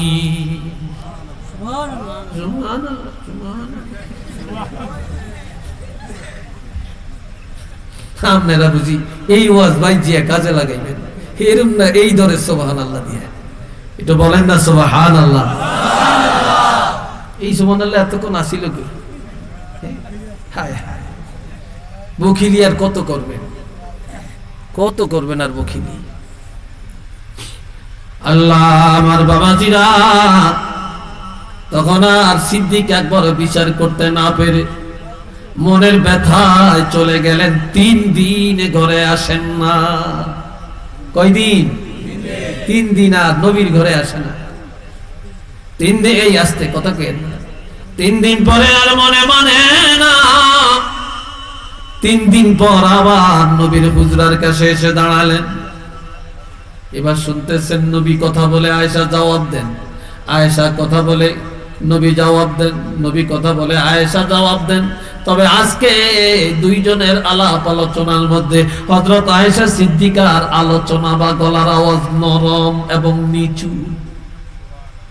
বুঝছেন? নরম এবং নিচু। সিদ্দিক আকবর ঘরের পাশে দাঁড়ায়া বললেন, ইয়া রাসূলুল্লাহ, ইয়া হাবিবাল্লাহ, আমি আপনার আবু বকর আসছি। 3 দিন মনের দুঃখ নিয়ে আসি না গো, মনে মানে না, বুঝে আসে না। ও নবী, 3 দিন পরে আসলাম, যদি আপনি অনুমতি দেন তাহলে আমি আসতে পারি, বা আমি আবু বকর ঘরে আসতে পারি কিনা। শ্বশুরে যায়া জামাইয়ের কাছে অনুমতি চায়, আর আমরা শ্বশুরেরা হুট করে ব্যাগ টেক লইয়া, আপেল লইয়া, কমলা লইয়া একবার আন্দর বাই দিয়া বেআইন সব কই, বেআইন সব কি কথা ঠিক না? বেআইন সব কই, বেআইন সাহেবের তালাশ করে কি খাতির বেআইনের লগে।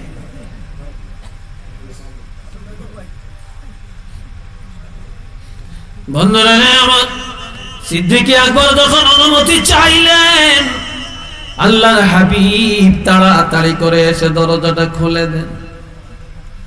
দরজাটা খুলে দেয়া সালাম বিনিময় করেন। বাবাজি, তবে একটা কথা জেনে রাখবেন, আমার নবীর আগে কোনোদিন কেউ সালাম দিতে পারে না, প্রতিযোগিতা করেও চেষ্টা করেও পারে না, এমনকি নবীর বিবিরাও কোনোদিন পারে না। এটা চিল্লিয়া বলেন না আলহামদুলিল্লাহ। আঙ্গ বিবিরা তো আমরা ঘরে না থাকলে কত দোষ একজনে আর একজনের লগে কয়। কামগো হিতার মেজাজের আল্লাহ কাপড় দিন ভালো কিনতে পারে না, তারপরে বাজারে গেলে মোটা মোটা সুতার কাপড় নিয়ে আসে, নজর ভালো না, রুচি ভালো না, এই না সেই না, মাঝে মাঝে কিলায়, শ্বশুর ভাই যায় না, আমার হলে একটু ঘুরতে যায় না, কত বদনাম কয়। ঠিক নি কথাটা? কত বদনাম বলে আল্লাহ। এখন নবী হযরত আয়েশা সিদ্দিকা মহিলাদেরকে নিয়ে বিশাল একটা জলসা করছে। মহিলারা আইছে হযরত আয়েশার কাছে ইলম শিখার জন্য। কি শিখার জন্য? কথা বলেন না, কি শিখার জন্য? ইলম শিখার জন্য। আর অনকার মেয়েরা আরেক মহিলার কাছে যায়, আফা এই মোবাইলের এই প্রোগ্রামটা একটু বাইর করে দেনছেন। এটা আমি বুঝি না, মোবাইলের প্রোগ্রাম বুঝনের লই যায়। কি বলেন, কথা ঠিক কি না? প্রোগ্রাম বুঝনের লই যায়। কোন দিন গোয়ালা বাজার মার্কেট করতে যাইবেন, একসাথে যাই কন্ট্যাক্ট করতে যায়, ঠিক নেই? এখন হযরত আয়েশা সিদ্দিকা মহিলাদেরকে বললেন, এ মহিলারা, আজকে তোমাদের কাছ থেকে একটা ইন্টারভিউ নিব। কি নিবা? ইন্টারভিউ। কয় তোমরা সত্য করে বলবা, গভীর রাত তোমাদের স্বামীরা তোমাদের ঘরে আসেনি? আসে তো। গভীর রাত্রে যখন তোমাদের স্বামীরা ঘরে আসে, তোমরা সর্বপ্রথম কি দায়িত্বটা পালন করো একটু বলো।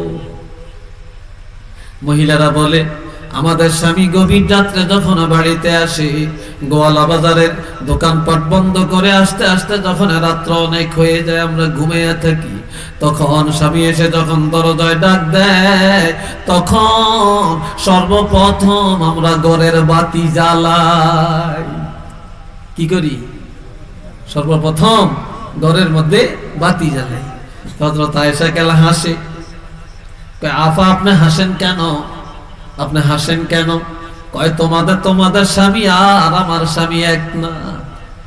তোমাদের স্বামী ঘরে আসলে তোমরা ঘরে বাতি জ্বালাও, আর আমি আয়েশা আমার স্বামী রাহমাতুল্লিল আলামিন যখন গভীর রাত আমার ঘরে আসে, তখন আমার ঘরের বাতিটা আমি নিভিয়ে দেই। কয় কেন? কয় দুনিয়ার কোন বাতি আর আমার ঘরে লাগে না। আল্লাহর হাবিবের নূরে মুজাসসামে শাফিউল মুজনিবিনের চেহারা মোবারকের এই নূরের ঝলকের দ্বারা আমার ঘর না, ঘরের আশেপাশে নজর যতটুকু যায় ততটুকু সব আলোকিত হয়ে যায়,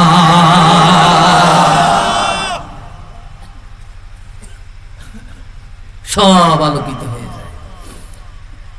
মাঝে মাঝে বিবি করে লইয়া বইয়া কিছু কিচ্ছা শুনাইবেন, মজাক করবেন। অন্য মহিলার লোকে কথা না বলে নিজের বিবির লোকে মজাকের আলোচনা যদি একটা মুহূর্ত করতে পারেন, 700 রাকাত নফল নামাজ পড়ার সওয়াব পেয়ে যাবেন।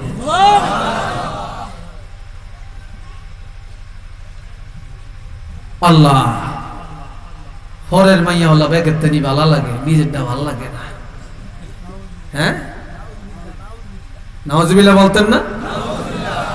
হরের বাইত খাইয়া বাড়িতে গেলে বাড়ির তরকারি ভালো লাগে না, ঠিক নেই? এটি করবেন না। এবার খেয়াল করেন, আমার নবী একবার বললেন, নবীর 9 জন বিবি একসাথে ছিলেন। একটু চিল্লিয়া বলেন, কয়জন? আরো জোরে বলেন, কয়জন? নবীর 9 জন বিবি, আমাদের মা একসাথে ছিলেন। কোনদিন কারো সাথে কারো মন কালাকালি হয় না, ঝগড়াঝাটি হয় না, বিবাদ বিসংবাদ হয় না। আর কোন স্বামী যদি 2 বিয়া করে, তখন মাশাআল্লাহ যা শুরু হয়ে যায়। কি রে, একজন আরেকজনের মাইনা নেয় না, ঠিক না? আর আমগো চরিত্র খারাপ, আমরা যদি বিয়া 2টা করতে পারি, এক বলে বেশি উত্তম মনে করি, আর এক বেগমের খবরও লই না। কথা ঠিক না? এই জন্য ইনসাফ না থাকতে বলে 2টা 3টার দ্বারে যাইয়েন না, একটাই বালা। কি কথা ঠিক কিনা? একটাই বালা। এই প্রথম বউ, এই বউ আর পাইতেন না। ঘরে যত সুন্দরী আনেন, এদিন কোনো বালা না। এই সময় আমার নবী বললেন, বিবিরা, আজকে তোমাদেরকে আমি একটা কিসসা শোনাবো। তোমরা রাস্তাঘাটে পথে ঘাটে যাও না, তোমরা সব সময় ঘরে থাকো, কে তোমাদেরকে শোনাবে? আয়, আমি রাসূল আজকে সুন্দর একটা ঘটনা শোনাবো। এবার বললেন, কি ঘটনা, কিভাবে শোনাবেন? কয় ঠিক আছে, ঘটনা শোনানোর আগে তোমরা ফিলারার মধ্যে হেলান দাও। কিসের মধ্যে? তোমরা ফিলারার মধ্যে হেলান দাও। তখন এই জন্য এই দিকে তাকায়, ওই দিকে তাকায়, ফিলারা কই। হযরত আয়েশা সিদ্দিকা ছিলেন বড় বুদ্ধিমতী। তিনি বলেন ফিলারা পাও না? কয় না। কয় নবী আমাদের ফিলারা। একটু আলহামদুলিল্লাহ কর না। কে ফিলারা? নবী তো আমাদের ফিলারা। নবী বসে রয়েছে, একজন ডাইন পাশে হেলান দেয়, আর একজন বাম পাশে হেলান দেয়, পিছনে কেউ হেলান দেয়, আবার কেউ যেখানে ফাঁক পায় সেখানে হেলান দেয়। হযরত আয়েশা বসে না, তিনি খালি দাঁড়িয়ে তাকান কে কোন জায়গা দখল করে। যখন দেখছে হযরত আয়েশা বসে না, অন্য স্ত্রীরা বলে ও আফা আপনি কেন আমাদের সাথে বসেন না? এবার হযরত আয়েশা সিদ্দিকা নজর করে দেখেন আল্লাহর হাবিবের কোলটা এখনো কেউ দখল করে না। তখন দৌড় দিয়া যায় নবীর কোলটা দখল করে বসে যায়। একটু মার হওয়া কর না। নবীর কোলে বৈশা নবীর দাড়ি মোবারক এইভাবে হাতায় আর কয় নবী কি কিচ্ছা শুনাইবেন? আল্লাহ দেশ একজন বিশ্ব নবী পাঠাইছেন, নূরে মুজাসসাম নবী পাঠাইছেন, শ্রেষ্ঠ নবী পাঠাইছেন। ওই নবীর একসাথে 9 জন বিবি, তারা কেউ কারোর সাথে ঝগড়া করে না, তারা একজন আরেকজনের ইজ্জত করে, তাদের মধ্যে মায়া মহব্বতের বন্ধন অনেক গভীর, তাদের স্বামীও তাদেরকে এক নজরে জানে, তারা সবাই তাদের স্বামীকে একরকম ভালোবাসে, স্বামী স্ত্রীর মধ্যে কোনো দ্বন্দ্ব নাই। এবার অন্যান্য বিবিরা বলে এটা কি কিচ্ছা শোনাইলেন? হযরত আয়েশা কয় তোমরা জানো না, শোনো না, তোমরা কি বোকা নাকি? তোমরা বুঝো না আল্লাহর হাবিব আমাদেরকে এক জায়গায় করিয়া আমাদের চরিত্রের প্রশংসা করে। একটু মারহাবা কর না ভাই। এইভাবে মাঝে মাঝে বসে সাথে রাইখা প্রশংসা করবেন। তোমার পাক ভালো, কথাবার্তা ভালো, তোমার চলাফেরা ভালো, তোমার আচার আচরণ ভালো, তোমার পাকগুলি খাইতে ভালো লাগে, তারপরে তুমি অনেক নরম তবিয়তের। এইভাবে যদি মাঝে মাঝে কিছু গল্প শোনান তাহলে স্বামী স্ত্রীর মহব্বত বেড়ে যাবে। আপনি যখন তাকে যা কথা বলবেন তাই সে শুনবে। কি কথা ঠিক না? তাই সে শুনবে। আমাদের কারণে আমাদের মায়েরা খাসলত খারাপ হয়ে গেছে, আমাদের কথা মানতে চায় না, কারণ আমরাও তাকে কথা মানি না। আবার মাঝে মাঝে তার বাপের বাড়িতে আপনি সহ বেড়াইতে যাবেন, নিয়ে যাবেন, চলো আমি শ্বশুর বাড়িতে যাব, তুমি বাপের বাড়িতে যাইবা, আমি আমার শ্বশুর বাড়িতে যাব। একটা গাড়ি ভাড়া করবেন, একটা সিএনজি ভাড়া করবেন, একটা প্রাইভেট ভাড়া করবেন, কিছু টাকা খরচ করে প্রাইভেটে করে তাহলে নিয়ে যাবেন, বেড়াবেন, একসাথে বেড়াইতে যাবেন, সেও খুশি হবে, আপনিও খুশি হবেন, দাম্পত্য জীবনে আনন্দ চলে আসবে। একটু সুবহানাল্লাহ বলেন না ভাই। আমার কথায় মনে হয় রাগটা করতেছেন আপনারা, হ্যাঁ বেজার হইতেছেন মনে হয়। এবারে আসেন আরেক কথায় চলে যাই। একটু দরুদ শরীফ পড়েন তার আগে। সাল্লাল্লাহ শেষ করবেন কয়টা? কথা কি আরো চলবে? কালেকশন কেন?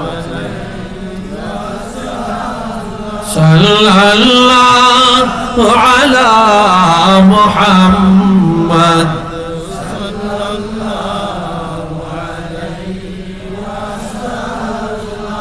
উচ্চ আওয়াজ একবার বলেন আলহামদুলিল্লাহ। এ বন্ধুরা আমার, এখন আমার আল্লাহ বলেন বিসমিল্লাহির রহমানির রহিম। قل للمؤمنين يغضوا من أبصارهم ويحفظوا فروجهم ذلك أزكى لهم إن الله خبير بما يصنعون। সবাই বলেন আলহামদুলিল্লাহ। আল্লাহ আমার ভাইয়েরা একটু খেয়াল করেন, আমার আল্লাহ কো দুনিয়ার ইমানদারেরা, ও দুনিয়ার মোমেন পুরুষেরা, তোমরা রাস্তাঘাটে চলার ক্ষেত্রে কারো বাড়িতে গেলে তোমরা তোমাদের নজরটা নিম্নগামী করে রাখবে। কি করে রাখতে কইছে? খালি হরের মাইয়ালের দিকে সকর মুগর করিস না, বুঝছেন এই কথাটা? এক হুজুরে ওয়াজ করছে, কোন মহিলা যদি হক্কানো হড়ে তাহলে এক নজর সাইজ, হরের নজরে চোখটা বন্ধ করে লাই, জানে নিসমি সাইজ। এই তো কয় হুজুর কেমনে চোখ বন্ধ করতে আবার কেমনে নিসমি চাইতাম? আমরা কইছেন এক নজর সাহেব চোখ নিচিলাই। তো এখন নিসমির দিকে চাইয়া দেখি এই মহিলা দেখছি দোতলা খাড়িয়া এখন রাস্তা দিয়ে যাইতেছে, অনেক চোখটা বন্ধ করিয়া নিজমি চাইয়া দেখি, আয় হায় হায় হায় পুরা রাস্তায় যাও। উঠবে চাইছি, হ্যাঁ দেখি চারতলার তেনে হুক্কি দিয়ে রয়েছে, হুক্কানো দেই হ্যাঁ খেলা আটটা আছে, হিসে নজর দিয়ে হ্যাঁ মেয়ে লোক, ডাইন দিকে দিয়ে হ্যাঁ মেয়ে লোক, বাম দিকে হ্যাঁ মেয়ে লোক, নজর দৈন্য তো জাগেই নেই। তুই কয় না চোখ হেফাজত করবি, চোখ নিচের দিকে রাখবি, চোখ কি নিচের দিকে এক নজর চাই সেটার চোখ ঠিক করিয়া মাই অজ্ঞা যাইতে আছে কলেজ, এটা নজর একটা এমনি দিয়ে রাখছে। তোকে কি রে তুই এমন স্যারিস, আরেকজনে কয় এই মাইয়ারা কি স্কুল কলেজও যাইতো না, এমন স্যারিস হুজুরে ওয়াজ করছে এক নজর সাউন্ড যায়, এক নজর ছায়া চোখ বন্ধ করি আর এক নজর দিলে গুণা হইব, এর লাগে আয়ার নজর হিরাই না, নজর একটাই দিয়ে রাখছে। একটু নজরিল্লা কম না, শয়তান নেডিন বুঝে ভালো। হ্যাঁ আমার আল্লাহ বলেন, ও ইমানদার পুরুষেরা, হাবিব আপনি তাদেরকে বলে দেন, কোন আপনি বলেন কাকে? মুমিনদেরকে, যারা ইমানদার পুরুষ, ইয়াগুদ্দু মিন আবসারিহিম, তারা যেন তাদের নজরটাকে হেফাজত করে, নিম্নগামী করে রাখে, ওয়া ইয়াহফাজু ফুরুজাহুম, আর তারা যেন তাদের গুপ্তাঙ্গ হেফাজত করে। প্রথমে চোখ, এরপরে তাড়না হলো লজ্জাস্থানে। প্রথমে লজ্জাস্থানের কথা বলা হয় না, যেই মহিলার দিকে নজর পড়ে না লজ্জাস্থানের তাড়না সেখানে আসে না। এই জন্য চোখ যদি হেফাজত থাকে লজ্জাস্থানও হেফাজত থাকবে। যাদের চোখ ঠিক নাই তার অন্তরও ঠিক নাই, লজ্জাস্থানও হেফাজত নাই। কথা ঠিক কিনা?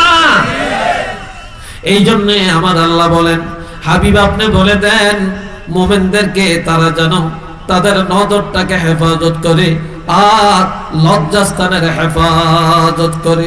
যালিকা আজকা লাহুম, এটাই তাদের জন্য মহা পবিত্রতা। যারা চোখ হেফাজত করবে আর লজ্জাস্থান হেফাজত করবে, এটার মধ্যেই তারা পবিত্রতা লাভ করতে পারবে। আলহামদুলিল্লাহ কন্যা ভাই আমার প্রাণের ভাইরা,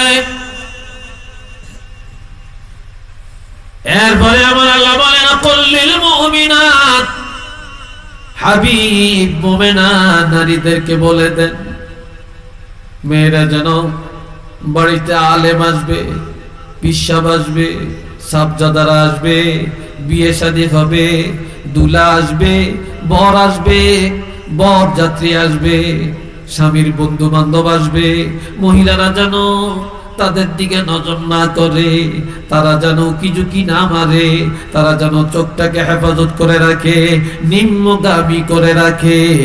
আর বাড়িতে বিয়ে হবে, বাড়ির সামনে সুন্দর একটা গেট দেবে মেহমানের রিসেপশনের জন্য, ইজ্জতের জন্য। বাড়ির সুন্দরী মহিলারা যেন গেটের সামনে না দাঁড়ায়, দুলাকে রিসিভ না করে, কমিউনিটি সেন্টারে যাবে, খাবে, পর্দার সাথে বাধা দেই না। তবে নারী পুরুষে যেন একসাথে চলাফেরা না করে আর দুলা মিয়াকে রিসিপশন না করে। কেননা পুরুষেরা রিসিভ করবে পুরুষেরা, মহিলাদেরকে রিসিভ করবে মহিলারা, মহিলারা নজর হেফাজত করবে। ওয়াহফাজনা ফুরুজাহুন্না, এরপরে তারা তাদের লজ্জাস্থানে হেফাজত করবে। ওয়ালা ইউবদিনা যিনাতাহুন্না, মহিলারা যেন সুন্দর সুন্দর পোশাক লাগায়া, জেওর লাগায়া, নেকলেস লাগায়া, কানের দুল লাগায়া, হাতের চুড়ি লাগায়া, সীতাপাটি লাগায়া, কাতান শাড়ি পরিধান করিয়া তারা যেন রাস্তাঘাটে না লামে। মহিলারা যেন বেগানা পুরুষের এগুলা না দেখায়।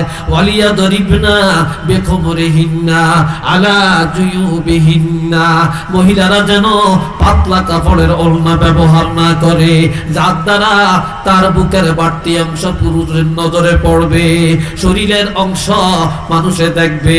মহিলারা যেন ভারী কাপড়ের ওড়না যেন ব্যবহার করে, আর ওই ওড়নাটা মাথার চুলের উপরে চুল ডাকিয়া, কান ডাকিয়া, গলা ডাকিয়া, এই বক্ষ সহ সিনা সহ যেন পেঁচায়া রাখে। ওয়ালা ইউবদিনা জিনাতাহুন্না, কোন অবস্থায় মহিলারা যেন তাদের সৌন্দর্যকে প্রকাশ না করে, তাদের অলংকার এগুলা যেন কেউ না দেখে। তবে হ্যাঁ, এগুলা প্রকাশ করবে এক জায়গায়, ইল্লা লিবুলাতিহিন্না, মহিলারা তাদের স্বামীদের কাছে এগুলা প্রকাশ করবে। আও আবাইহিন্না, তাদের বাপ দাদার কাছে এগুলা প্রকাশ করবে। আও আবনাইহিন্না, তাদের সন্তানের কাছে এগুলা ব্যবহার করবে। এইভাবে শরীয়তে যাদের সাথে দেখা দেওয়া যায় তাদের সামনেই ব্যবহার করা যাবে। এই ছাড়া কোন বেগানার কাছে এই সৌন্দর্যের পোশাক ব্যবহার করা যাবে না, যাবে না, যাবে না। একটু চিল্লে বলেন না সুবহানাল্লাহ। এগুলি কি আছে এখন? এই বিধান কি আছে এখন? এইসব বিধান এখন আমাদের কাছে নাই। ও বাবা জীবন, স্বামী দেখে না, স্বামী জানে না, কিন্তু বেগানা পুরুষে দেখা কুলায়ও না, বিয়ের মজলিসে যায় গায়ে দিয়া, আর স্বামীর সামনে আলমারির ভিতরে কাগজের মধ্যে পেঁচায়া, কৌটার মধ্যে ঢুকায়া, আর তারপরে স্টিলের আলমারির একেবারে পকেটের মধ্যে ঢুকাইয়া রাখে। আর বন্ধু মহলে যখন যায়, বেগানা মহলে যায়, তখন প্রকাশ করে করে যায়। আর কিয়ামতের ময়দানে এইসব অলংকার গুলি পোড়ায়া গলায়া এগুলা তার চোখের মধ্যে, তার শরীরের মধ্যে দাগ দেওয়া হবে। একটু চিল্লিয়া বলেন না নাউজুবিল্লাহ। আরেকটু জোরে কর, আরেকটু জোরে বলেন। আমার নবী বলেছেন, স্বামী যখন ঘরে আসে, স্বামী ঘরে আসার পরে কোন মহিলা যদি সুন্দর কাপড়টা পরিধান করিয়া, তার অলংকার গুনি লাগায়া, এরপরে স্বামীর সামনে দাঁড়ায়া স্বামীকে যদি বলে আসসালামু আলাইকুম, ও স্বামী তুমি কেমন আছো, তোমার উপরে শান্তি বর্ষিত হোক, রহমত নাজিল হক। স্বামীরে দাও আমার হাতে তোমার ব্যাগটা দাও।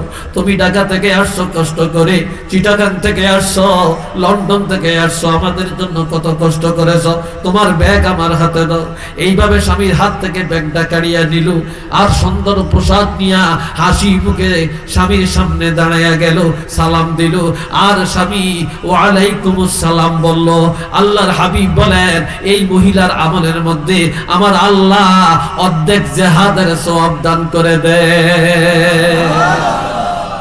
স্বামী ঘরে আসছে, ঘরে আসার পর অনেক মহিলারা স্বামীর ব্যাগ খুলে, ব্রিফকেস খুলে দেখে কি আনছে, তার জন্য কি আনছে। না না, দিনদার মহিলারা এটা করবে না। কোন মহিলা স্বামী যখন তার ঘরে আসে, আর ওই সময় মহিলা যদি স্বামীর চেহারার দিকে তাকে মনে করে এই সময় তার কোনো চাহিদা আছে, চাহিদা মিটায়, অথবা খানার দরকার খানা দেয়, অথবা গোসলের দরকার সাবান আগাইয়া দেয়, গরম পানি করে দেয়। আমার ভাইয়েরা, আল্লাহর হাবিব বলেন, ওই মহিলার আমলের মধ্যে পরিপূর্ণ যারা উহুদের ময়দানে যুদ্ধ করেছে, কারবালায় যুদ্ধ করেছে, বদরে যুদ্ধ করেছে, তবুকে যুদ্ধ করেছে, হুনাইনি যুদ্ধ করেছে, ইয়ারমুকে যারা যুদ্ধ করেছে, এমন পরিপূর্ণ একটা জিহাদের সওয়াব আমার আল্লাহ মহিলার আমলের মধ্যে দান করিয়া দিবে। স্বামী ঘরে আসার পর মহিলা যদি স্বামীর প্রয়োজন চাওয়ার আগে যদি তার প্রয়োজন মিটায়, অর্থাৎ স্বামীর এখন কাপড়টা দেওয়া দরকার বলার আগে ধুইয়া দিল, স্বামীর টুপিটা কালো স্বামী বলার আগে পরিষ্কার করে ধুইয়া দিল, এরপরে স্বামী বলার আগে স্বামীর বিছনাটা ভাও করে দিল, স্বামী বলার আগে খানার টেবিলে খানা হাজির করলো, স্বামী বলার আগে আগে এক গ্লাস পানি দিল, তার চাহিদা মিটাইল। আল্লাহর হাবিব বলেন, এই মহিলার আমলের মধ্যে 8 ভরি স্বর্ণ সদকা দেওয়ার সওয়াব আমার আল্লাহ দান করে দিবে। আর যদি মহিলাকে বলার পরে যদি, স্বামী বলার পরে যদি মহিলা চাহিদা মিটায়, তাহলে ওই মহিলার আমলের মধ্যে 8 ভরি রূপা সদকা দেওয়ার সওয়াব আমার আল্লাহ দান করবে। একটু চিল্লিয়ে বলেন না সুবহানাল্লাহ। সর্বশেষ আমার আল্লাহ বলেছেন, এই আয়াতটা শেষ, কত শেষ? 12:30 বাজে মনে হয়। আমার আল্লাহ বলেন, ওয়াকারনা ফি বুয়ুতিকুন্না ওয়ালা তাবাররাজনা তাবাররুজাল জাহিলিয়াতিল উলা ওয়াকিমনাস সালাতা ওয়া আতিনাজ যাকাত ওয়া আতি'নাল্লাহ ওয়া রাসূলা। একটু চিল্লিয়ে বলেন আল্লাহু আকবার। আর একটু জোরে সরে বলেন আল্লাহু আকবার। আমার আল্লাহ বলেন, ওয়াকারনা ফি বুয়ুতিকুন্না,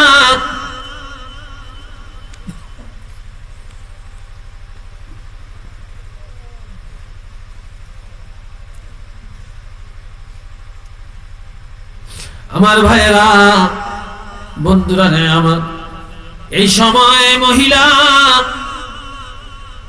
কথাটা ঘুরিয়ে নিস, ওয়াকারনা ফি বুয়ুতিকুন্না, আমার আল্লাহ বলেন যে মহিলারা ঘরে থাকবা, ঘরের বাহিরে, ওয়ালা তাবাররাজনা, ঘরের বাহিরে যায়ও না, তোমরা ঘরে থাকবা। পুরুষেরা হাটে বাজারে শহরে বন্দরে থাকবে, রুজি রোজগার করবে, চাকরি বাকরি করবে, আর তোমরা মহিলারা ঘরের মধ্যে থাকবে।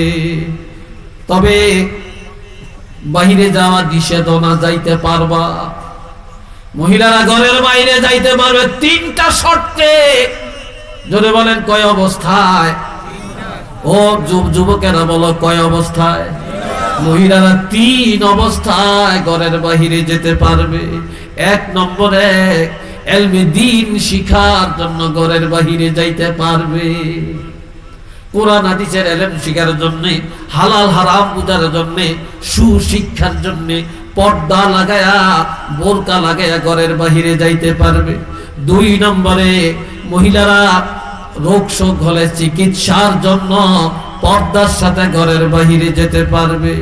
3 নম্বরে যদি সংসার পরিচালনা করার কেউ না থাকে, কেউ যদি না থাকে, আর ভিক্ষাবৃত্তি না করে, ভিক্ষার হাত মানুষের কাছে না বাড়ায়া, হালাল পথে রুজি করার জন্য, কামাই করার জন্য পর্দার সাথে ঘরের বাহিরে যাইতে পারবে।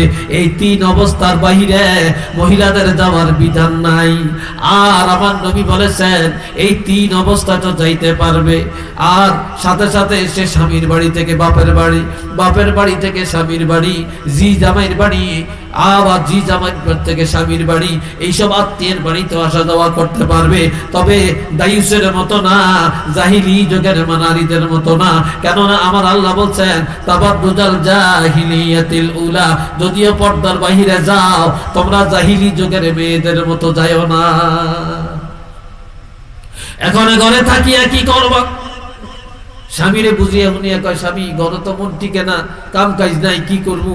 একটা 24 ইঞ্চি 48 ইঞ্চি একটা টেলিভিশন আইনা দাও, ডিজিটাল একটা টেলিভিশন, ডিশের লাইনটা লাগিয়ে দাও, একটু স্টার জলসা চাইয়াম, তারপরে ভারতের নোংরা ছবিটি চাইয়া সময় কাটাইয়াম। সময় তো যাইতে হইব, কথা ঠিক নেই। না না, আমার আল্লাহ মহিলাদের কাজ দিয়া দিছে। আল্লাহ বলেন ওয়াকিমনাস সালাতা, তোমরা ঘরে থাকিয়া মহিলারা নামাজ কায়েম করবা। কেননা মহিলাকে খাস করে আল্লাহ যত আয়াত কোরআনে আছে সব জায়গায় নারী পুরুষকে একসাথে বলছে নামাজ কায়েম করো। আর এই আয়াতের মধ্যে কোন পুরুষকে আল্লাহ অন্তর্ভুক্ত করে না। আল্লাহ শুধু নারীদেরকে বললেন তোমরা নামাজ কায়েম করো। একটা মহিলা যদি নামাজি হয়, তার স্বামী নামাজি হবে, শ্বশুর নামাজি হবে, শাশুড়ি নামাজি হবে, ছেলে মেয়েরা নামাজি হবে, কোন মেহমান ঘরে আসলে তারাও নামাজি হবে। আর যেই ঘরের মহিলা নামাজি না, ওই ঘরে সব বেনামাজি হয়ে যায়। একটা মহিলা চাইলে পরিবারের সবাইকে জান্নাতি বানিয়ে দিতে পারে, ইচ্ছা করলে এক জাহান্নামের চৌরাস্তায় পৌঁছে দিতে পারে, ঠিক না? এরপরে বলা হয়েছে ওয়াকিমনাস সালাতা ওয়া আতিনাজ যাকাত, আর যদি তোমরা যাকাতের উপযুক্ত হয়ে থাকো বছরে একবার মহিলারা যাকাত দিবে। ওয়া আতিউনাল্লাহ, আল্লাহর আনুগত্য করবে, আল্লাহর বিধানগুলো ঘরে থাকিয়া কার্যকর করবে। ওয়া রাসূলা, রাসূলের সুন্নাত তরিকায় জীবন গঠন করবে। মন গড়া চলবে না, সুন্নত মোতাবেক জীবন যাপন করবে, আল্লাহর হুকুমগুলি সুন্নত তরিকায় পালন করবে। এই সুন্দর বিধান যেখানে আছে সেখানে শান্তি, সেখানে রহমত, সেখানে বরকত। তারা জান্নাতি, এরা জান্নাতি পরিবার, এগুলা জান্নাতি সমাজ। আর যেখানে এগুলা নাই সেখানেই যত অশান্তি, যত অকারেত আর যত আজব গজব। আজ করোনা মহামারীতে সারা বিশ্ব স্তব্ধ, ব্যবসায়ীরা মাথা ফালিয়ে দিছে, বিদেশ যারা আছে তাদের রুজি বন্ধ হয়ে গেছে, জায়গা জমিনের দাম কমিয়ে গেছে। দুনিয়ায় মানুষ লকডাউনের মধ্যে পড়িয়া অভাব অনটনের মধ্যে পড়ে গেছে। এই গজব আমার আল্লাহ দেয় না, আমরা ছায়া আল্লাহর কাছ থেকে আনছি। কথা ঠিক কিনা বলেন? আল্লাহ দিছে না আমরা ছায়া আনছি?